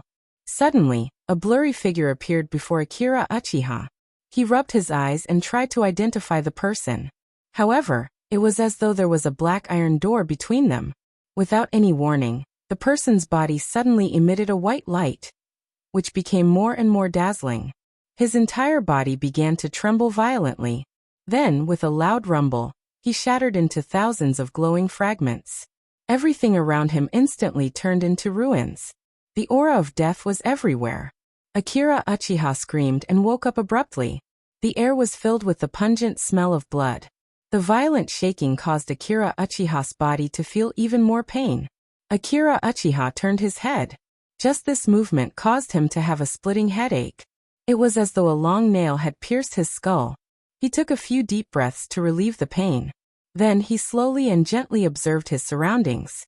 At this moment, his head was leaning against a soft back. His entire body was running forward quickly in the darkness. The surroundings were no longer the original small town. This place was a forest. Because it was nighttime, the visibility was not very high. Just then, a figure approached. That person must have heard Akira Uchiha's voice. "Chun, you're awake?" The person's voice was low, but it sounded as though she was crying. Based on the voice, Akira Uchiha could tell that it was Mikoto. Mikoto was also injured. Her body was covered in blood. Her pair of black eyes were filled with concern. Seeing that Akira Uchiha had woken up, they stopped running. Akira Uchiha realized that the person carrying him was Pomodoro. "Put me down." Akira Uchiha coughed weakly and said. Hearing this, Pomodoro was stunned. Then, she carefully put Akira Uchiha down. After landing, Akira Uchiha sat under a tree. He tried to move his right arm, but a sharp pain made him give up. Akira Uchiha's head throbbed. It was the kind of pain that pierced his heart and bones. He carefully raised his uninjured left arm, and gently touched his scalp with his hand, trying to find the location of the headache. Under his knotted hair he felt a hard scar.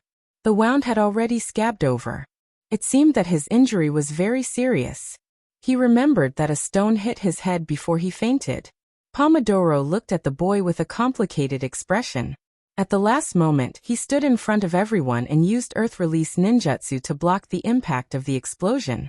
In the end, when the entire basement collapsed, he single-handedly used his fist to smash the boulder that was pressing down.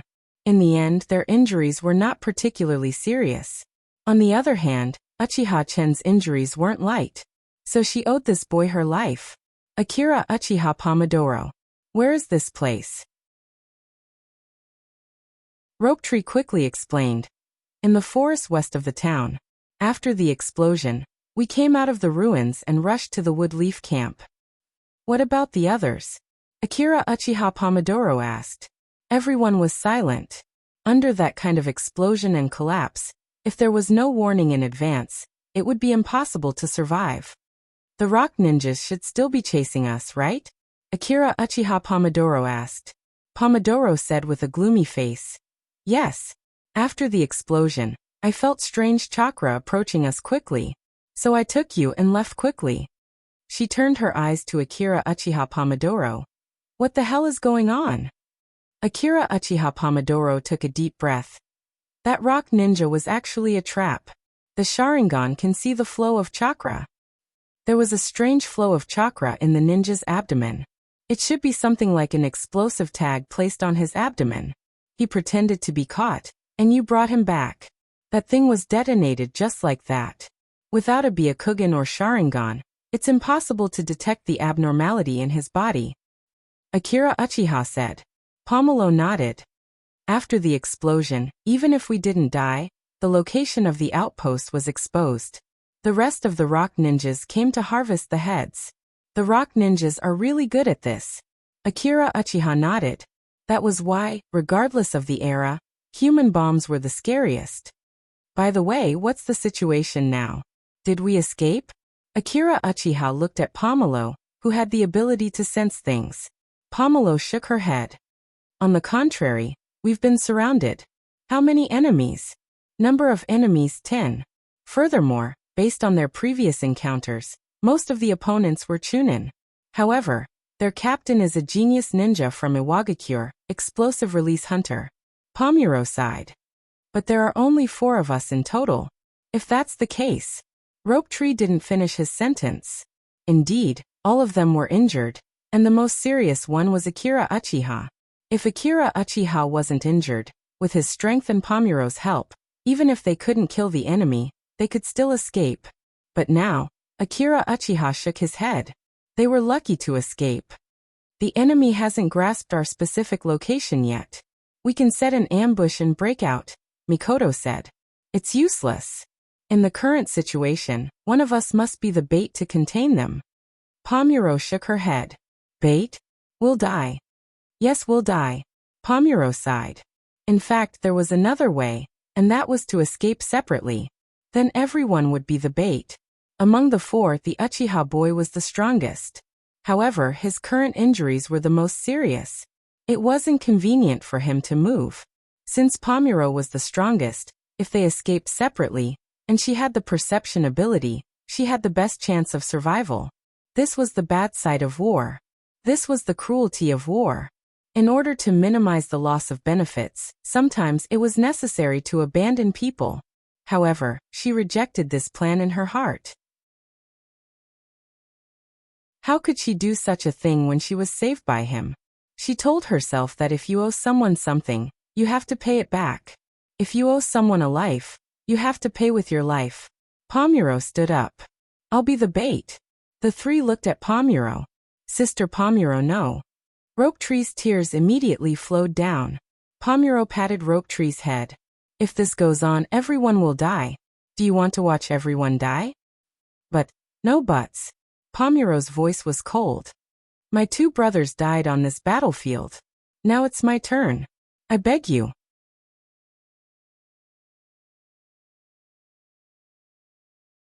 Chapter 123. Early in the morning, Uchiha-chan woke up on the hard ground. Looking out of the cave, he could vaguely see the sky outside. The sky before dawn showed a faint red ripple, accompanied by a burst of cold. Everything was so quiet.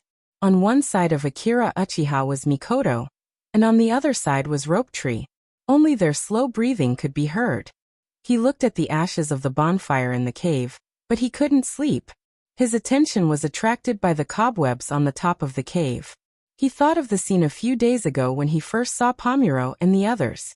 Those seemed to be the things of his previous life. What will happen now? He lay on the floor, thinking about the rock, thinking about the war, thinking about the land of rain, thinking about his friends who died on the battlefield.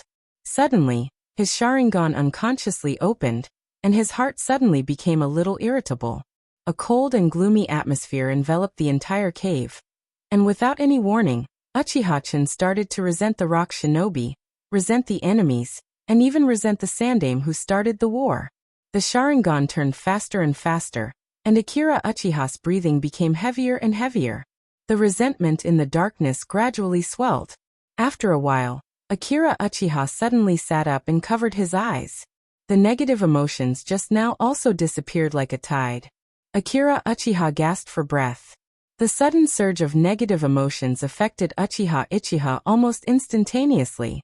It's worthy of the soul portrayal eyes. The second Naruto said that after the Uchiha lost love, a special chakra will be produced in the brain, causing changes in the eyes. The stronger the hatred in the heart, the stronger the Sharingan. Akira Uchiha stood up. He urgently needed to find something to distract himself. So he carefully walked to the entrance of the cave. The land of rain rarely sees the sun, but the dawn is an exception. At this time, the rain was still falling. The thick dark clouds in the sky and the light shining through the dark clouds on the horizon rendered the distant mountains a strange golden color. Looking at the scenery in front of him, Akira Uchiha suddenly had a feeling of déjà vu. The sound of footsteps behind him came.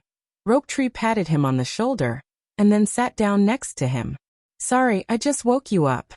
Akira Uchiha said. It's okay. What happened just now? Did the injury relapse? Rope-tree seemed to have become a lot calmer. Akira Uchiha shook his head, then turned to look at Rope-tree. In that blood-red eye, the right eye was still a double-hook jade, but the left eye had already become a triple-hook jade. Rope-tree. Chun, I feel that your luck has become a lot better ever since you got together with me. You see, the first time we met, you took the first place in the entrance exam from me. After that, every time in the exam, you would take the first place from me. In the 5th grade, when you went out with me on a mission, you also opened the 2 Tomo Sharingan. This time, when you went with me on a mission, your left eye became 3 Tomo, Rope Tree counted with his fingers. Brother, are you serious? Akira Uchiha was speechless. Since I met you, my peaceful life has been destroyed. Chun sorted out his experience, and the more he thought about it, the more terrifying it was. In the 2nd grade, he was threatened by Tsunade, Rope Tree's older sister, and was almost killed by her. In the 5th grade, when he went out to perform a sea-level mission, he inexplicably met a Jonin. Then he was involved in the gold mine incident, and was almost poisoned to death by Sakura Shinobu's Jonin. It also caused the outbreak of the Second Ninja War. Now that he graduated, he went out to perform a safety mission carefully selected by Orochimaru sensei. But in this so-called safety mission, he was almost killed by the rock ninjas. Furthermore, only the 3 of them had survived the ordeal. It seems that Rope Tree and Tsunade have the same curse from the plane. Tsunade has the buff of losing every bet, and Rope Tree is the legendary loner. As long as he goes out to perform a mission, no matter what level he is, the difficulty of the mission will be doubled, and he will not give up until he sees blood. Look at the Watergate squad, they never encounter any accidents. Akira Uchiha patted Rope Tree's shoulder. It's my luck that has become worse. Rope Tree was stunned, and then nodded seriously. It has indeed become worse. Chun, do you think that the rock ninjas will catch you? Rope Tree asked. Of course not. She is not the same as us. She knows the consequences of being caught. Akira Uchiha shook his head. She is such a smart woman. She will definitely commit suicide before she is caught. Akira Uchiha laughed. That's true. She definitely won't be caught. Rope Tree also laughed. The two laughed like this, but their laughter was so bleak and sad. Time slowly passed, and the wild grass at the entrance of the cave began to wither. In the past few days, there were many ninjas in the rock ninjas patrolling the area. The scouts' close observation didn't let them find anything. Occasionally, one of them found some traces and began to excitedly walk forward, only to find that it was a trap. After losing several ninjas, because the area was too big, and there were only a few of them, they could only let it go. Today, it was Rope Tree's turn to go out to investigate. After he made sure that no one was following him, he carefully walked into the cave. At this time, the cave was almost unrecognizable. The cave was full of all kinds of stolen food, and there were also pots and pans. There was a wooden table in the middle of the cave. Mikoto was preparing dinner, and Akira Uchiha was lying on the table looking at the map. What's the situation, Rope Tree? Akira Uchiha looked up. The place where we separated from Sister Yuluo is a huge pit. The other traces of the battle are almost gone. Akira Uchiha nodded. This was not beyond his expectation. After all, the battle happened 2 weeks ago. Akira Uchiha signaled Rope Tree to sit down and eat. At this time he frowned. Rope Tree, who cooperated well, immediately went into a defensive state. Akira Uchiha waved his hand.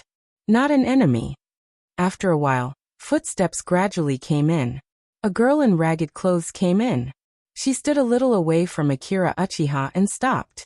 The fire in the cave shrouded her body from the shoulders down, while the rest of her body was hidden in the shadows. The girl's cheeks were a little stiff because of nervousness. Her lips were tightly closed, and her big eyes were only staring at a point in front of her. After a while she whispered, "Well, Ninja-sama, can you share some food with us?"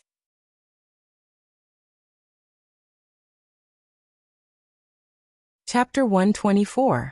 A timid voice sounded in his ear. Akira Uchiha narrowed his eyes and looked at the girl in shabby clothes. When the girl came in, he already knew her identity, Conan. This was because her appearance was very unique. She was 5 or 6 years old with blue hair, but her temperament was completely different from that of an ice beauty. The two looked at each other for a moment, and then the girl lowered her eyes. "Ninja-sama, can you give us some food?" The girl hesitated and asked again. At this time, Mikoto was surprised and walked to Akira Uchiha's side. They were already close to the battlefield, and it was rare to meet such a wandering orphan. Rope Tree glanced at Akira Uchiha. Without saying anything, Akira Uchiha understood his intention. Indeed, they were now on the battlefield, being chased by the rock ninjas. If the information was leaked, they would be finished immediately. The best way was to kill these kids. Mercy was the last thing a ninja should have, especially when the other party may endanger his safety, even if the other party was an innocent orphan. Rope Tree looked at Akira Uchiha and thought that he was hesitating, so he stood up. Akira Uchiha grabbed Rope Tree's hand and shook his head. Just a wandering orphan, it's okay. Rope Tree was stunned. He nodded and sat down again. Of course, stopping Rope Tree wasn't because Akira Uchiha suddenly felt pity, or because he didn't want to change the future. After all, because of his appearance, a lot of things have changed. The reason was that the other party was too difficult to deal with, and had a strong backing. They couldn't mess with him. Nagato and Yahiko were hiding in the cave next to Konan. If they wanted to get rid of Konan, they would have to deal with Yahiko and Nagato together. But can they kill Nagato? Or, does Akira Uchiha dare to kill Nagato? Nagato was Madara's toy. If something happened to their beloved toy, then their lives would come to an end. Madara might be spying on them in the dark. It was impossible for him to make a move. He would never make a move in this lifetime. Nagato, who has the Rinnegan, can't be judged by common sense. Perhaps he would suddenly go berserk and give each of them a Shinra Tensei. Akira Uchiha did not dare to risk the lives of Mikoto and the Rope Tree. And even if Akira Uchiha and the others ran away, they wouldn't be able to kill Nagato. With his vengeful nature, he'll just drive Konan's pain to kill you. Wasn't Hanzo a good example? Therefore, we ninjas walk in the ninja world. Pay attention to eyesight. A ninja who can't bully the weak and fear the strong is not a good ninja. If you don't have strength, you're not the main character. If you provoke someone you shouldn't provoke, you won't be spared even if the grass on your grave is 2 meters high. Therefore, Akira Uchiha has no reason to kill them. Since that's the case, then it's better to live in peace. When Madara is dead, then in the future, the conflict will be based on strength. Akira Uchiha doesn't think that he won't be able to defeat the future Nagato. We just finished preparing dinner. You can eat together. Akira Uchiha looked at Konan and said, "Huh." The Rope Tree showed a strange expression. "Since when did you become so nice? Don't tell me you like the little girl. She's only 5 or 6 years old. You really have the heart to kill her?" Konan's stiff expression also squeezed out a smile. She almost wanted to run away. She waved to the 2 children behind her. "Yahiko, Nagato, and Koto, come quickly." Then a yellow-haired child came in. Behind him, there was a red-haired kid. His hair was very long, covering half of his face. The yellow dog in his arms was looking at the food with its tongue out. "My name is Yahiko." Yahiko stood up and introduced himself. He was only 5 or 6 years old. When he saw the big brother's friendly attitude, he immediately became familiar with them. This was very similar to the Rope Tree. Konan bowed her head politely. "My name is Konan." Seeing that Nagato was silent, Yahiko pulled Nagato's clothes and smiled awkwardly. "Don't mind him. This guy is a bit shy when he sees strangers. His name is Nagato." Akira Uchiha nodded. "My name is Chun, this is Mikoto, and this is the Rope Tree." Then he stood up and made room for the 3 of them. The 3 bowed their heads politely and sat on the edge. The wooden bench made a soft sound. "Wow, it smells good." Yahiko looked at the food on the table and exclaimed, "I haven't smelled such good food in a long time." "By the way, how did you know we were here?" Akira Uchiha asked. He didn't believe that the other party accidentally bumped into them. The Rocks ninjas didn't find this place for so long. Facing the black-haired boy's sudden question, Yahiko was stunned. "I'm sorry." Yahiko suddenly stood up and apologized. "We've been looking for you. We were in the town a week ago and saw him stealing food." Yahiko pointed to the Rope Tree. "We're familiar with the area around here. We've been looking for you in caves." Yahiko explained. The Rope Tree's face turned black. Akira Uchiha felt like he was being cheated. Rope Tree had never been soft-hearted when it came to tricking his teammates. Looking at their faces, Konan also hurriedly said, "I'm sorry, Ninja-sama." Akira Uchiha was silent. The 3 of them hadn't met Jiraiya yet, so they didn't have the idea of looking for the Sannin. But they happened to see the Rope Tree who was stealing food.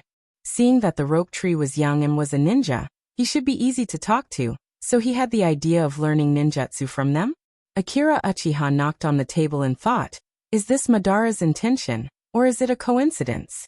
It seems that his existence has brought a lot of changes to the future. However, one thing is certain. He, Akira Uchiha, has entered Madara's sight.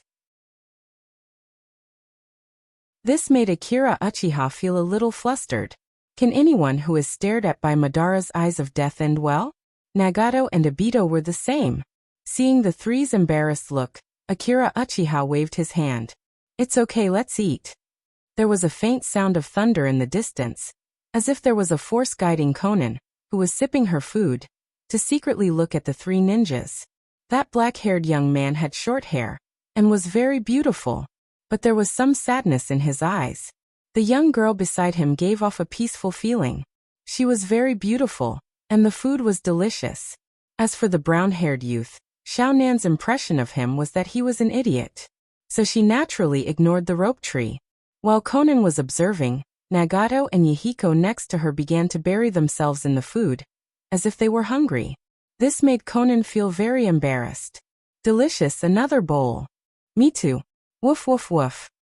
Wow, I'm going to cry. I haven't eaten such delicious food for a long time. Konan, you should also learn. After eating, Yahiko touched his bulging belly and sighed. Nagato and the kid next to him also nodded. Konan speechlessly pushed Yahiko's arm, and then motioned to Akira Uchiha, who came out of the cave. After her observation, the other two ninjas listened to him without a doubt. Akira Uchiha, who crossed the cave, silently bowed his head. The rain-soaked grass was stepped under his feet. Noticing that he may have been targeted by Madara, he was overwhelmed by the unknown, which made him even more irritable. I'm just a 10-year-old kid who knows nothing. After a while, the sound of the rain changed again. The sound of the leaves swaying gradually became clearer than the sound of raindrops hitting the water. Footsteps came from behind. Well, please teach us ninjutsu. Thunder rumbled in the distance once again.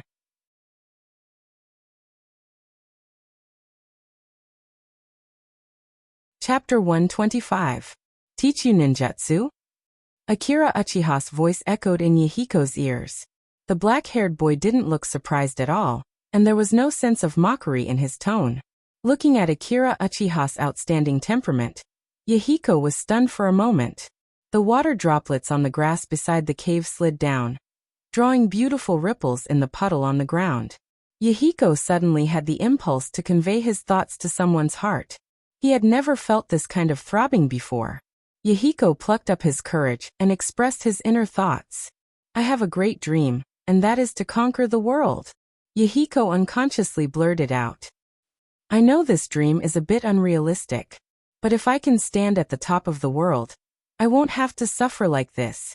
I can let you, all of you, live a safe life. At this point, Yahiko suddenly felt a little embarrassed and added, I know that my strength is still very weak.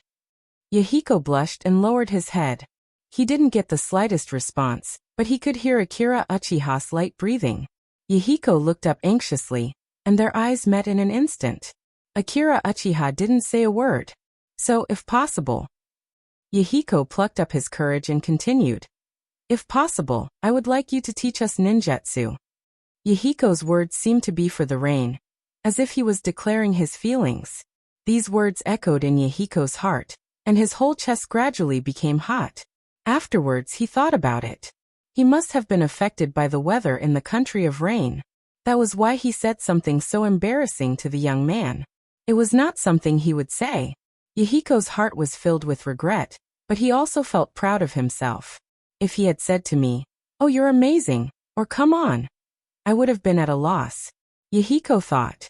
Maybe I would have been too ashamed to show my face, maybe I would have regretted it, or maybe I would have even gotten angry. So he was glad that the boy wasn't that kind of person, because the boy directly refused his request, coldly and ruthlessly. The heavy rain fell in a straight line, and the sound of the rain hitting the leaves, the raindrops sliding down the rocks, and the sound of the shurikens hitting the wooden planks could be heard all around. The narrow wooden chairs took up very little space.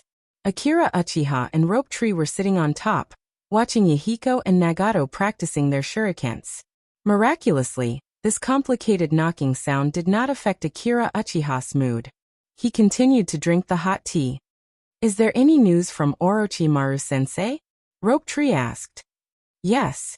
His teacher had already sent over the information. The explosive hunter team is stationed in the Yumu forest. What's your purpose? I don't know for now. What is Orochimaru-sensei's opinion? The Rope Tree asked. Yes, he said that the situation is getting more and more complicated. Woodleaf was fighting with the rock ninja. We can use this opportunity to attack them. Akira Uchiha took a sip of the hot tea. Rope Tree nodded. Tonight is the perfect time to kill. By the way, there's something I've been wondering. Why did you take them in? Rope Tree asked. You don't really like Konan, do you? She's only 6 years old, you beast. Idiot, keep your voice down, Mikoto heard you. Akira Uchiha glanced at Mikoto and Konan, who were busy preparing dinner. Didn't you notice the color of Nagato's hair? Now that you mention it, Red. You mean he's from the Uzumaki clan? Akira Uchiha nodded. Yes. Of course, this reason was made up by Akira Uchiha. He couldn't tell Matsuki that Nagato was just a toy for Madara when he was lonely in the long night. Why don't you take them back to Woodleaf, if they're orphans of the Uzumaki clan? Look at Shinakushina. Akira Uchiha shook his head. They're war orphans in the Land of Rain. And they grew up in the Land of Rain. We're the village that started the war. We don't know what their attitude towards Woodleaf is. The village won't allow such people to enter Woodleaf. So you don't want to teach them ninjutsu? Akira Uchiha nodded. Of course, this wasn't the real reason. He didn't teach them ninjutsu because there was no need to. Ninjutsu wasn't something that could be learned in a short time. Akira Uchiha couldn't be like Jiraiya, who didn't return to the village for 3 years. Believe it or not, if you do that, Konoha will treat you as a traitor. As for leaving a teacher-student relationship, it would be easier to do things in the future. That's even more nonsense. Didn't you see Jiraiya being killed by Nagato? Naruto had a tradition of killing his teacher, so he didn't want this relationship. Let's leave it to Jiraiya. As for the shuriken throwing, Yahiko saw Akira Uchiha had a shuriken, so he borrowed it to practice. Akira Uchiha just corrected his posture, but it didn't work. Ah! Yahiko suddenly exclaimed. He missed the shuriken, and it bounced to Akira Uchiha's feet. Take it. Akira Uchiha picked up the shuriken and handed it to the boy. The boy quickly got up and took it. I'm sorry.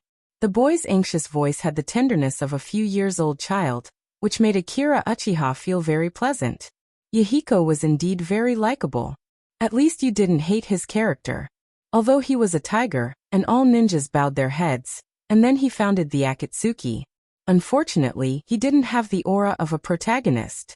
After dinner, Akira Uchiha and the others began to quietly pack their things. We'll leave soon, Akira Uchiha said. Hearing this sentence, although they were in the cave, Konan and the others felt a chill. Hey, then what about here? Konan was stunned for a moment and finally squeezed out a sentence. I'll leave this place to the 3 of you, as a secret base. We've been delayed here for a long time. Now we have to go on a mission. I'm sorry. Akira Uchiha patted Konan's head. Konan squatted down and hugged her knees. She didn't know how to answer, and desperately tried to find the words to say. Yahiko and Nagato also stood in place, deeply bowed their heads and tightly bit their lips, trying not to let their tears fall. I'll leave these 3 kunai to you. Akira Uchiha took out the kunai. Then, let's part ways here. After saying that, Akira Uchiha stepped forward, followed by Mikoto and Rope Tree, and stepped into the rain. Akira Uchiha could feel the 3 children behind him crying, but they still continued to move forward. In an instant, the rain became the only thing in the sky.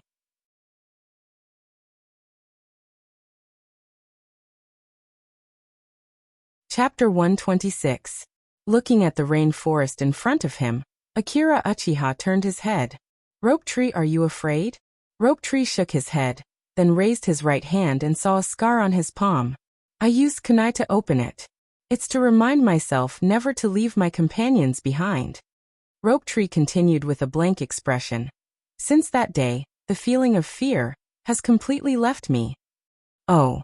Then why are your legs shaking? I'm just excited. Akira Uchiha turned his head, and even he had to admit that Rope Tree's acting was really good. At this time, they had been here for half an hour. Akira Uchiha stared at the rain, then took a deep breath. The rain brought him the taste of the unreachable sky. The sound of countless raindrops and ripples was like a mysterious murmur emerging from the surface of the water. This weather was more suitable for killing. At this moment, the target was in the forest. Now Akira Uchiha, Mikoto, and Rope Tree were hiding on a tall tree, waiting for the snake group to send back information.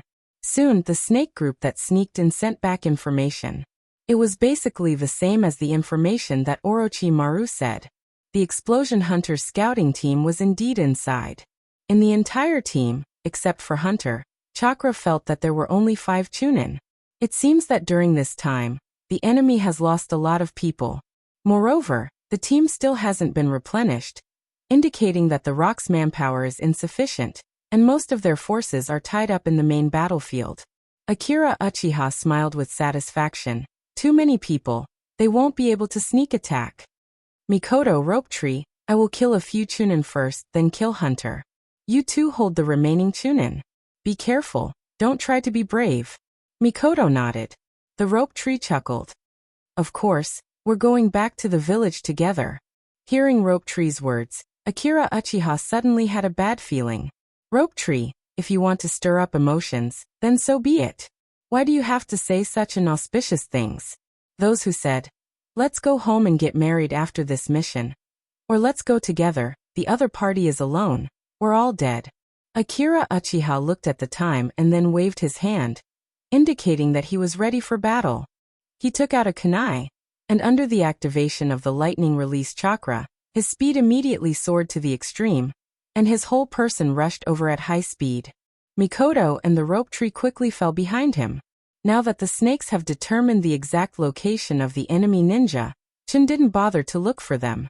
He just rushed straight to the enemy's hiding place. Enemy attack.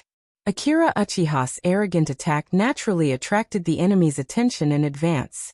But Akira Uchiha's current speed is not weaker than the average Jonin, and under the enhancement of the lightning release chakra, his speed is even more terrifying. After a high-speed teleportation, he instantly approached the enemy. In an instant, the Sharingan's Genjutsu was released without hesitation. The Genjutsu went through the enemy's eyes and into his brain. The originally resonant tenor voice immediately stopped abruptly. Immediately, Akira Uchiha fell from the sky, and the kunai cut the enemy's neck. Blood mixed with the rain spewed out. The alarmed ninja rushed towards Akira Uchiha and threw shurikens. How can this kind of thing hit him? Akira Uchiha punched the ground, and a huge stone slab blocked in front of him. Rope Tree, who had just arrived, was stunned by such a ferocious fighting style. He almost couldn't help but blurt out, "Sister, is that you?" However, before the Rope Tree had time to complain, he encountered an oncoming rock ninja. The two sides immediately engaged in a chaotic battle. The two Chunin looked at each other, and then approached Akira Uchiha. "Let's go together, the enemy is only one person." Akira Uchiha was stunned, and looked at the ninja who made the death announcement.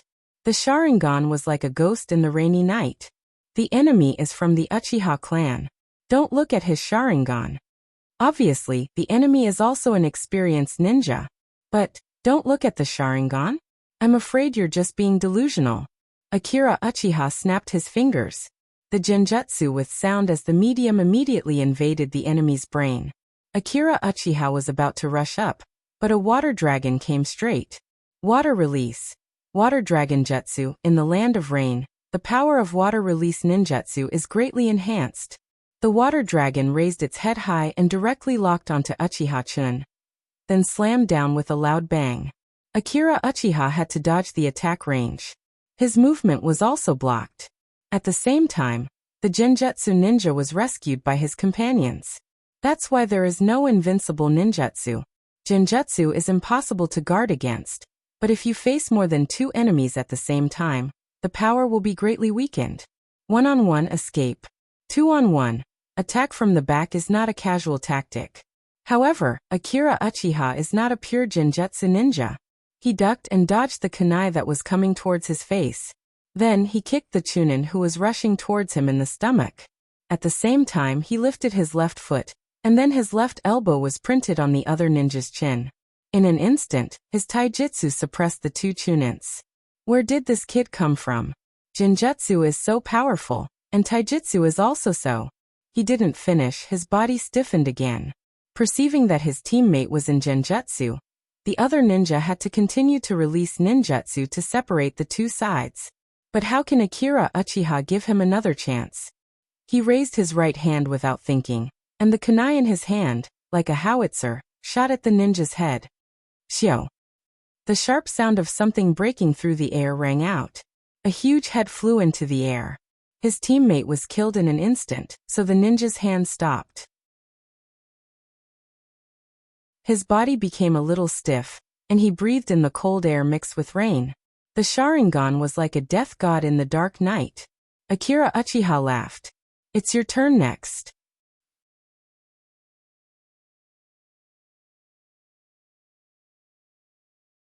Chapter 127. The Chunin in front of him had already given up resisting. Akira Uchiha approached him in a flash. Then a cold light flashed, and he was about to cut the opponent's neck. But suddenly chakra's fluctuation came from the distance. Immediately, without any warning, an explosion sounded around Uchiha.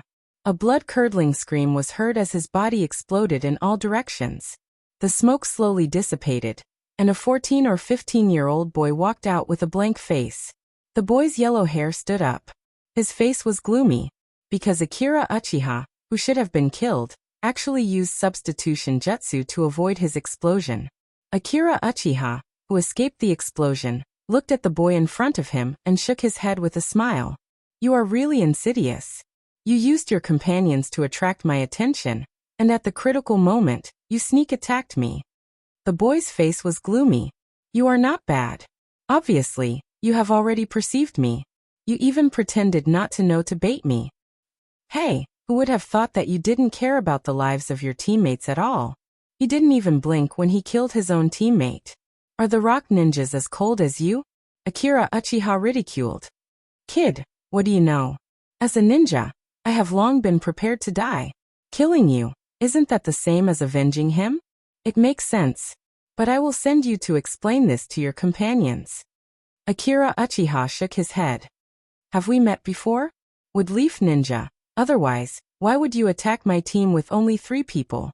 Shoyu crossed his arms. Do you still need to ask? Killing you is to avenge my teammates. Akira Uchiha sneered. Shoyu glanced at him with a chuckle, and then looked at his companions who were fighting.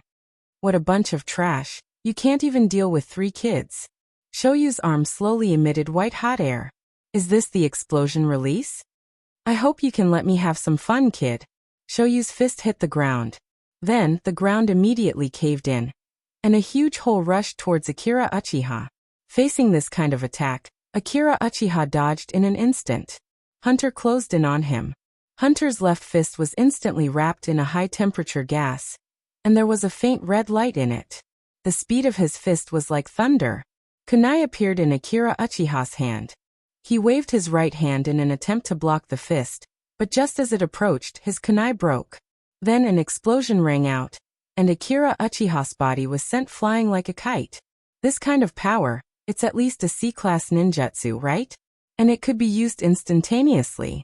Akira Uchiha analyzed the information regarding explosion escape. Sho stretched out his arms, and 2 kunai shot towards Akira Uchiha like cannonballs. Akira Uchiha, who was spinning in the air, also threw out 2 kunai. The kunai also shot out like a cannonball. Then the 4 kunai collided with each other in the air, making a loud noise. It was the first time Akira Uchiha saw someone use a kunai with this kind of power. But his throw was developed based on monster strength.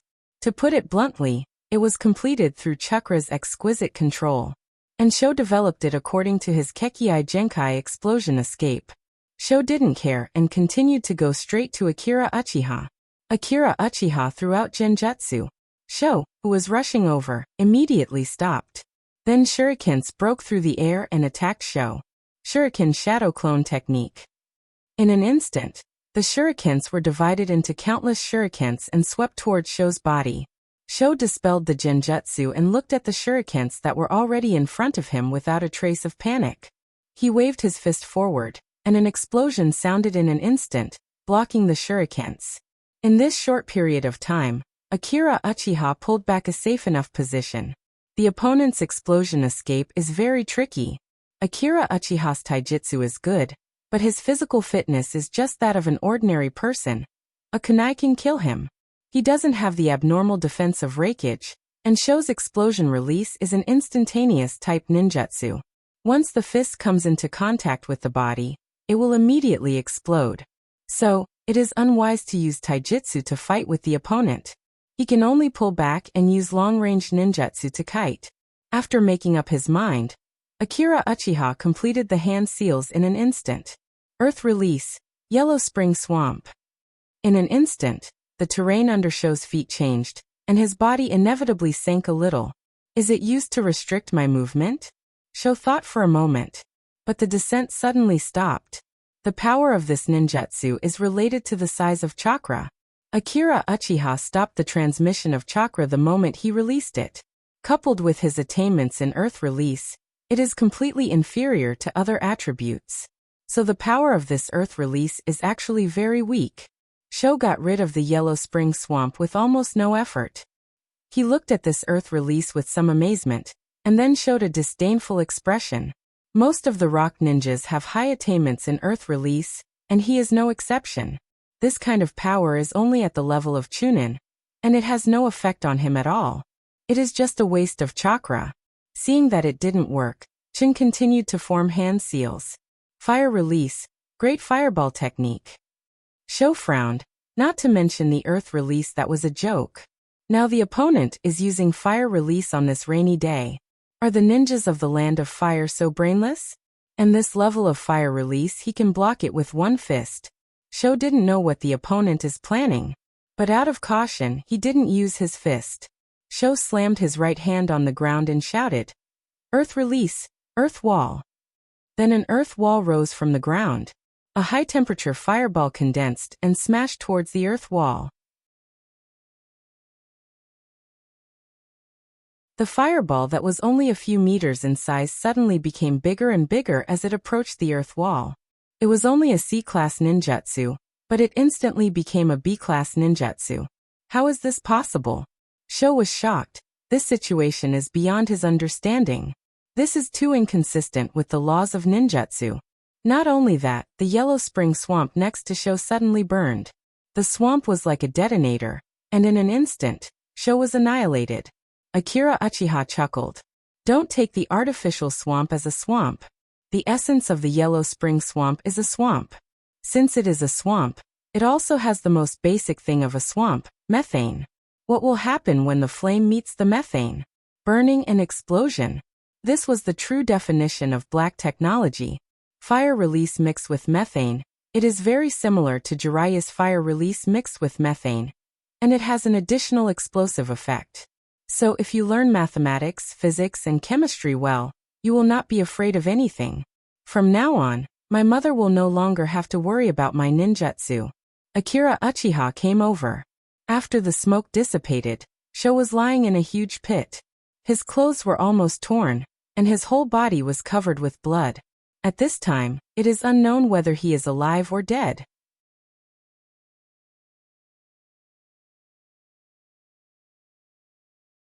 Chapter 128. Sho was lying in the pit like a dead dog. Looking at the unconscious Sho, Akira Uchiha didn't continue to approach. A dark kunai appeared in his hand and shot directly at Sho's head. Scatter like fireworks. It was just that a huge amount of chakra appeared not far away without warning. Even Uchiha-chun could feel the burning pressure coming from this place. What a huge chakra. Akira Uchiha only felt this kind of chakra from one person. In an instant, a figure came from far away like thunder. A gust of wind blew, and the rain seemed to be blocked. When Akira Uchiha looked up again, the man had appeared next to Sho. He stretched out his right hand and grabbed the kunai that was about to pierce Sho's head. "What are you doing to my disciple, wood-leaf brat?" The word brat was directly roared, and Akira Uchiha's eardrums burst as if there was an explosion in his ears. He saw a middle-aged man wearing purple clothes, with a chest armor on his chest, and red hair tied up like a ponytail. His red beard made him look extremely boorish. Akira Uchiha's face showed a shocked expression. He already recognized who the other party was, the Yambi Manchuriki. He was tricked again. There was never any information that the rock had sent the Yambi Manchuriki to the battlefield. How could he meet the Yambi Manchuriki here? Akira Uchiha was a little shocked. Were those people from the dark unit eating shit? And rope tree, you bastard. Akira Uchiha was a little annoyed for a while.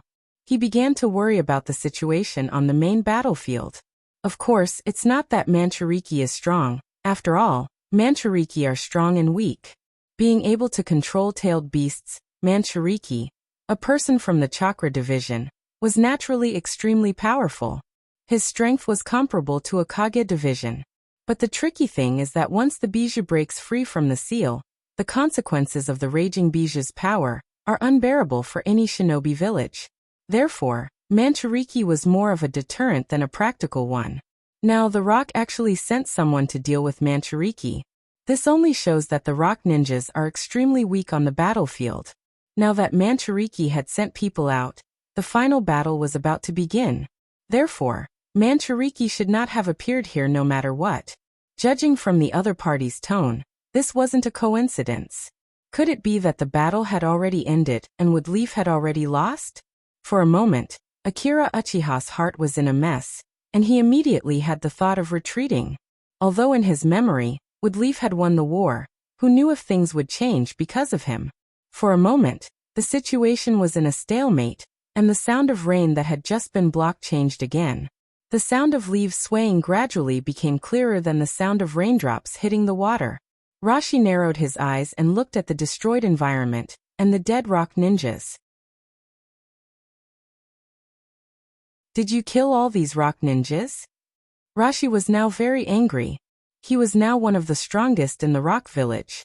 As a ninja of the same era as the Tsuchikage, he also had his own dignity. But the Tsuchikage was always on guard against him.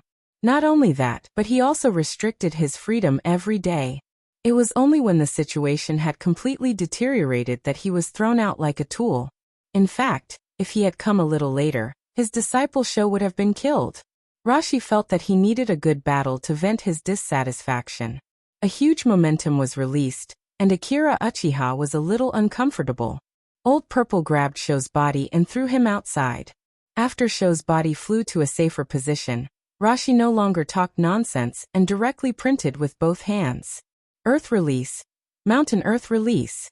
With the violent vibration of the ground, two huge hemispheres made of earth were squeezed toward Akira Uchiha. The huge sphere gave people a strong sense of oppression. This is too exaggerated.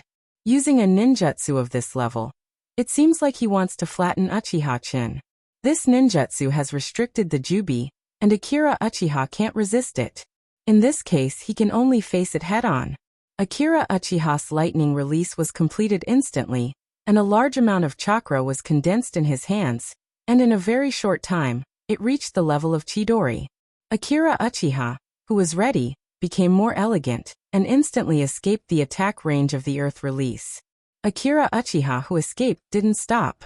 While Chidori was still in his hands, he fiercely stepped on the wall and rushed toward Rashi. Facing Akira Uchiha's Chidori, Rashi didn't panic. In an instant, he grabbed Akira Uchiha's wrist and pulled Chidori to the side. Akira Uchiha was a little shocked. It was the first time he encountered such a situation. This shows that the opponent completely suppressed him in speed. Is this a Kage-level ninja? At the same time, Rashi's eyes were full of ridicule and cold-killing intent. A smile appeared at the corner of his mouth. "You're really too weak. Do you feel powerless for your weakness? You talk a lot of nonsense." Akira Uchiha coldly snorted and directly threw out a genjutsu. With Sharingan as a medium, the genjutsu instantly invaded Rashi's brain. A kunai appeared in Akira Uchiha's left hand and stabbed toward Rashi's head.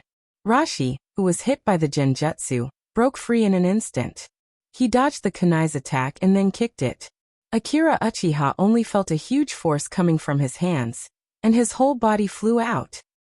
Yes, such a powerless look. I like it. Rashi laughed. Akira Uchiha's current state, to be honest, is not good. He just fought with Shoyu and consumed a lot of chakra. Chakra, which recovered a little bit, because of Chidori, consumed a lot of it. It's too much of a dream to defeat the enemy in front of him in such a state. Being distracted in a battle is fatal, kid. Rashi's voice passed to Akira Uchiha's ears after a sharp pain in his chest. Rashi's body quickly followed, and his fist was aimed at Akira Uchiha. When the fist was about to hit, Akira Uchiha relied on one-hand seals and used substitution technique to avoid the blow. But the pain in his chest was real. The safest tactic now is to use low-consumption genjutsu to kite the battle. Akira Uchiha immediately threw out another genjutsu.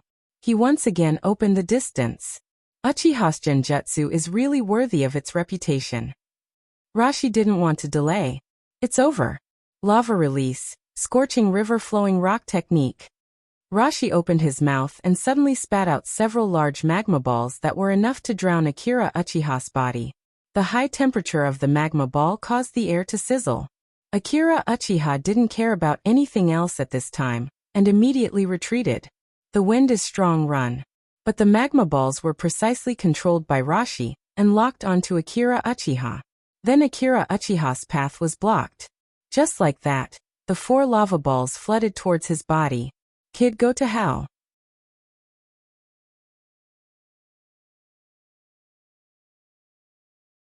Chapter 129. For magma balls surrounded Akira Uchiha. The temperature in the air was getting hotter and hotter. Akira Uchiha felt like he was going to be roasted. Just when he was about to be submerged by the magma balls, a sharp sound came from the distance. In just an instant, 4 ninjutsu with lightning release hit the magma balls. In an instant, the magma balls were cut open and fell down. The sword light flashed with coldness and passed by Akira Uchiha's bangs. Looking at the sword light in front of him, Akira Uchiha, who was sweating just now, only felt a chill.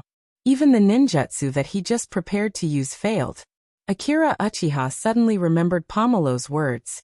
When I was on the battlefield, I was so scared that I couldn't even use the 3-body technique. Akira Uchiha didn't believe it before, but now he believes it. Just a little bit. If his chest muscles were a little bit bigger, he would have died under the sword light. But just for a moment, Akira Uchiha was excited. He could only think of one person who had this kind of powerful ninjutsu. That's right, it was 8 Ninja Dog Ginseng. 8 dogs wearing fashionable sweaters and sunglasses appeared between Akira Uchiha and Old Purple. The dogs began to pose as if no one was around. The yellow dog standing in front looked up and down at Old Purple, and then said in an annoying tone, "Finally found you, Yanbi Manchuriki. Boss, is this the Yanbi? He looks ordinary." The black dog on the left of the yellow dog disdainfully said, "Yes, he's not as handsome as me." The other dogs began to echo. For a while, the environment was a bit noisy. Old Purple's face suddenly turned black. He hated being called Yanbi Manchuriki the most. Now he was despised by several dogs. He stepped forward and asked for a dog barbecue. A white light like a streamer appeared in front of Akira Uchiha. If it weren't for Akira Uchiha's dynamic vision fast enough, he probably wouldn't have been able to see the figure. The man who landed had the iconic white hair of the Hatake clan. He had a valiant ponytail, wore a green jonin vest, and carried a short sword on his back. The person who came was Hatsuki Shigeru. After landing, he looked at the surrounding environment, and then nodded to Akira Uchiha. Akira Uchiha let out a sigh of relief. It seems that today's death. Now that Tsukumo has appeared, he couldn't die even if he wanted to. Although he didn't know why he appeared here, Akira Uchiha, he was still very grateful. Old Showa, if you die like in the original work, then leave little Kakashi and sister-in-law to me. Don't worry about them. Akira Uchiha silently promised this man in his heart. Are you okay? Hatsuki Shigeru looked at Akira Uchiha vigilantly and asked. Akira Uchiha shook his head. Although he consumed a lot of energy, there was no problem. By the way, why are you here? Akira Uchiha asked the biggest question in his heart. Mission. Hatsuki Shigeru spat out 2 words briefly. He wasn't a talkative person. But Akira Uchiha's blood suddenly boiled, and his imagination ran wild. Are you here to capture the Yambi Manchuriki? Looking at Akira Uchiha's excited expression, Hatsuki Shigeru's face twitched a little. His task is just to keep an eye on them. To put it bluntly, it is to investigate the movements of the Yambi Jinchuriki. If he could drag him into the main battlefield, he wouldn't be here to capture him. Manchuriki wasn't a cat or a dog. He was the strongest person in the village. With his current strength, he wasn't sure if he could defeat him. After all, he hasn't grown to the peak yet. But Akira Uchiha didn't know this. He only knew that Hatsuki Shigeru was very strong. Orochimaru sensei said that he wasn't Shigeru's opponent. Therefore, Akira Uchiha became arrogant in an instant. I'll let you see what real skills are. Akira Uchiha glared at Rashi. Rashi was from the same generation as the 3rd Tsuchikage. The ninja in front of him was only in his 20s. He rarely went out of the village, so he didn't know him. Akira Uchiha directly asked him to capture him, which made Rashi feel that he was being looked down upon. Rashi had a hot temper, and almost instantly, his eyes locked on Hatsuki Shigeru. Inside his pupils, a fiery light that was as hot as lava surged madly. Hatsuki Shigeru's mouth twitched a little. It seems that this kid not only succeeded in angering the opponent, but also pulled the hatred to himself. Seeing that the situation wasn't good, the yellow dog immediately prepared to run away. Shigeru, it's just a Yambi Manchuriki, you can handle it. I'm relieved to leave it to you. We'll go first.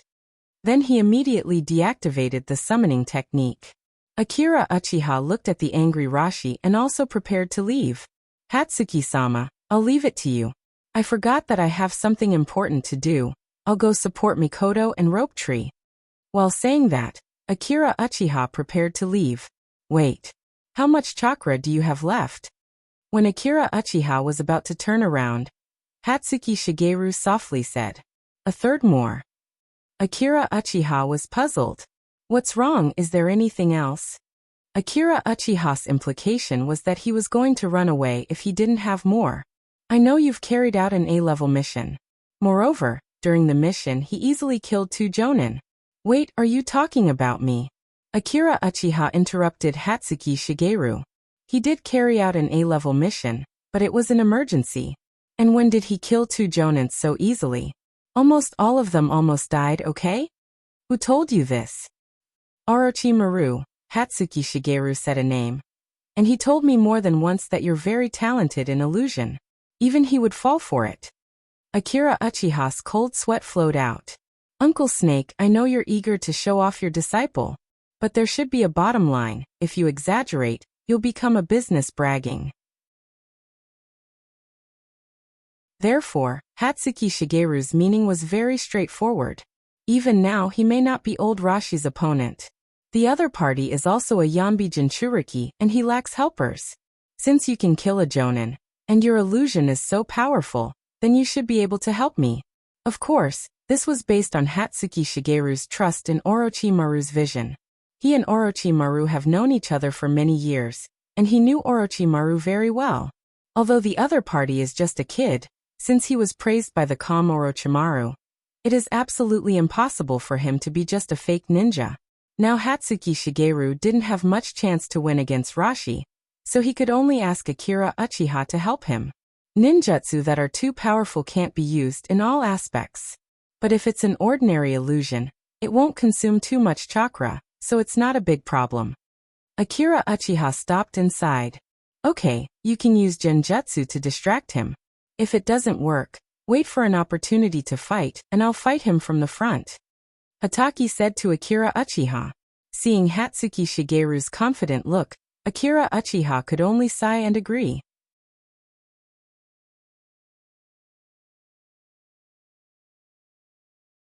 Chapter 130.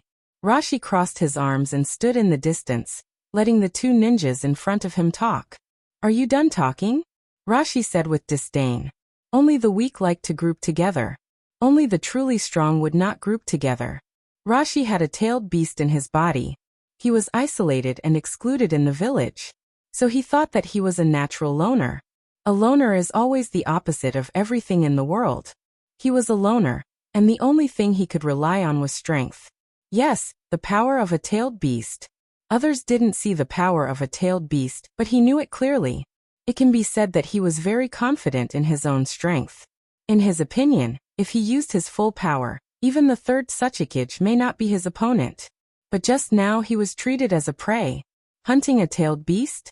What a joke. A tailed beast is not a pet.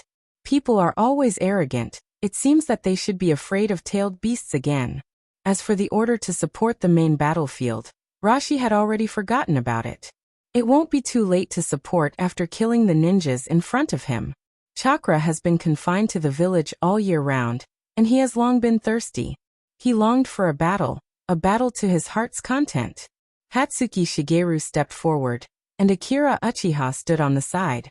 For a moment, the air was frozen. The downpour of rain had not lessened in the slightest since just now.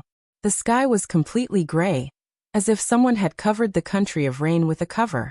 The ripples on the surface of the water continued to spread, as if they were talking endlessly. The sound of the rain hitting the leaves sounded like a poor xylophone playing, and the rhythm was wrong. Rashi laughed. It seems that you have discussed it. Well, 2 against 1. I won't say you're despicable. The game is just right. After all, I'm Manchuriki. Whoosh. Rashi's momentum began to rise crazily. Hatsuki Shigeru's momentum was also rising. If Rashi's aura was like a raging heat, then Sakumo's aura was like the coldness of deep winter. This feeling of ice and fire made Akira Uchiha's heart throb. The next moment, Hatsuki Shigeru unsheathed his white-fanged dagger. This dagger, which had already drunk the blood of countless enemies, was still shining brightly. The white chakra shot out recklessly. Driven by Shigeru's incredible speed, it was like a straight line. Today, would Leaf Whitefang finally explain to Akira Uchiha how fast a real body technique expert was? Hatsuki Shigeru turned into a stream of light. If it weren't for Akira Uchiha's Sharingan's dynamic vision fast enough, he probably wouldn't have been able to see Hatsuki Shigeru's trajectory. Akira Uchiha believed that his speed was relatively fast. After all, the instant body technique that had been passed down from his ancestors was enhanced by the lightning evasion. But compared to the current White Fang, it was not even half of White Fang. In terms of speed alone, Akira Uchiha was already extremely convinced. Coupled with the soul-stirring sword intent, the white light flashed, and that kind of sharpness brought Akira Uchiha the fear of approaching death. In an instant, a kunai appeared in Rashi's hand.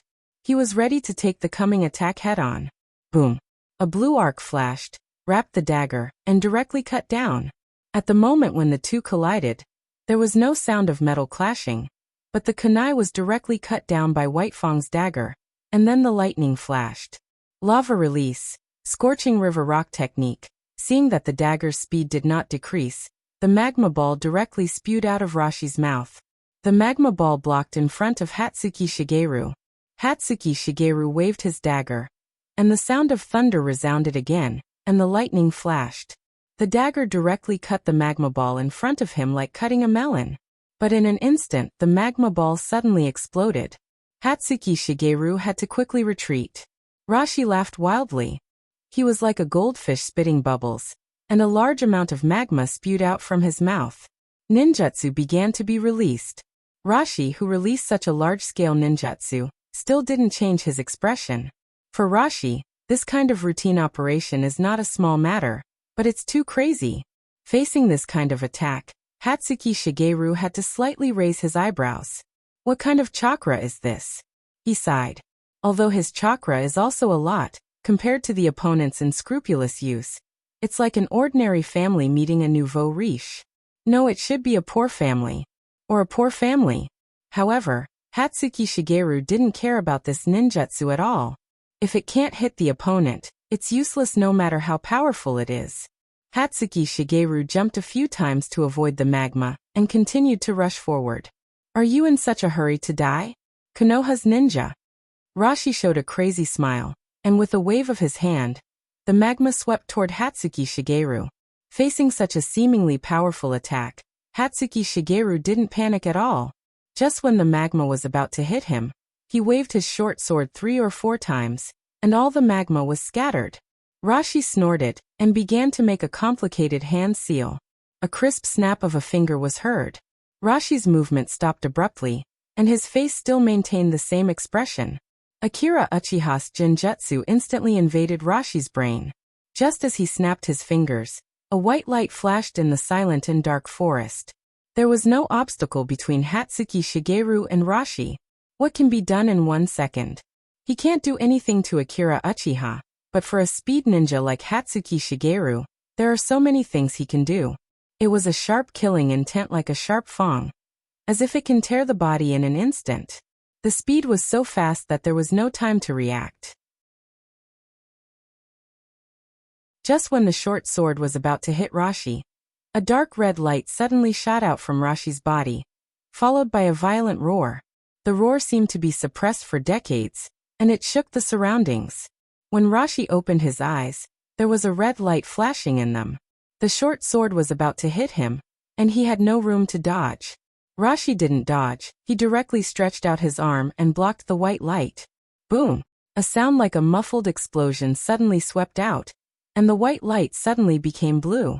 At the same time, Shigeru appeared in front of Rashi with a short sword in his hand. This is... Shigeru looked at Rashi's arm wrapped in red chakra. His short sword with right chakra could only cut through the chakra coat, and there was no way to go further. Except for the Kumogakure's unique taijutsu, this was the first time he saw someone who could block his attack with just their body. Yes, this is the feeling of the beast's blood boiling.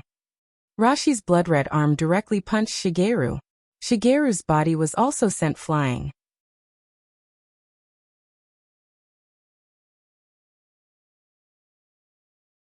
Chapter 131. Rashi looked up to the sky and roared, but his voice was full of violence and joy from the depths of his soul. Akira Uchiha looked at Rashi in the distance. There was no obvious change in the other party's body, but there was a red chakra on the surface. This should be the primary bijou coat.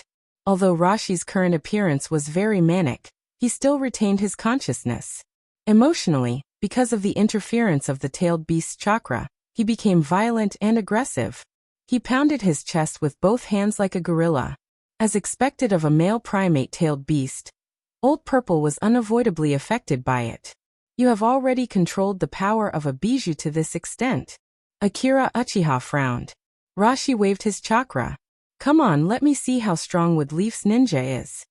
For old Rashi, killing these 2 ninjas is no different from playing with his life. It's no wonder that Rashi has such a mentality. After all, there is a general view in the ninja world that Manchuriki can be one of the strongest ninja in a ninja village.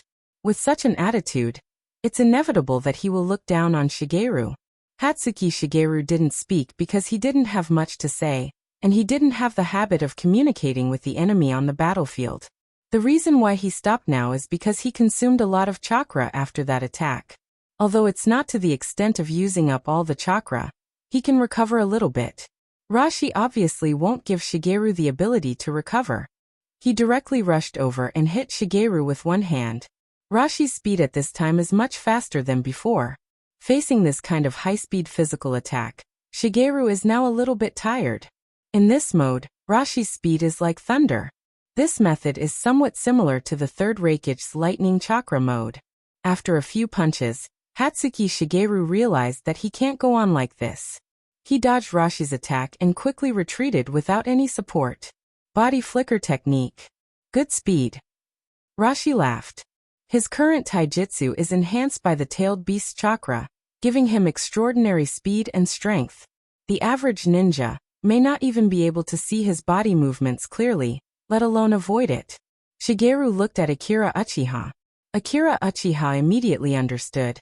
It seems that Shigeru needs him to delay for a while. However, Akira Uchiha wasn't very sure whether his genjutsu will work or not. Bijou can take over Manchuriki's consciousness to a certain extent. If the Yambi interferes, his genjutsu won't work. However, judging from the other party's appearance, he didn't seem to be on good terms with Four Tails. Uchiha-chan could only give it a try. His Sharingan was spinning.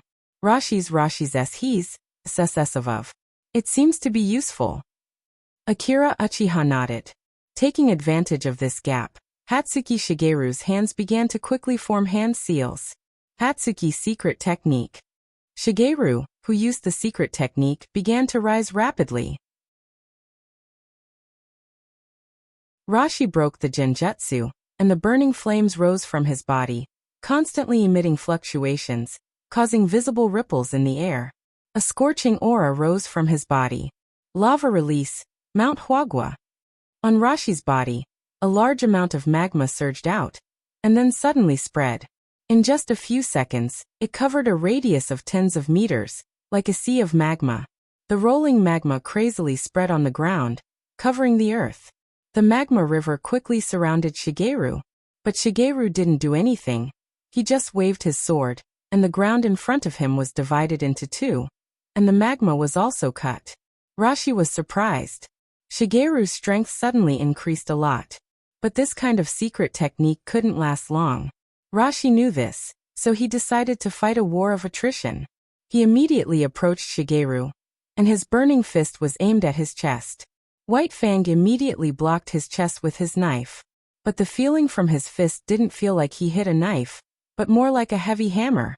That huge force actually made Old Purple retreat a few steps back. Shigeru, who used the secret technique, was now unstoppable. His chakra, which was glowing with blue light, was like a heavy hammer, fiercely colliding with Rashi's fist, and directly sent Rashi flying.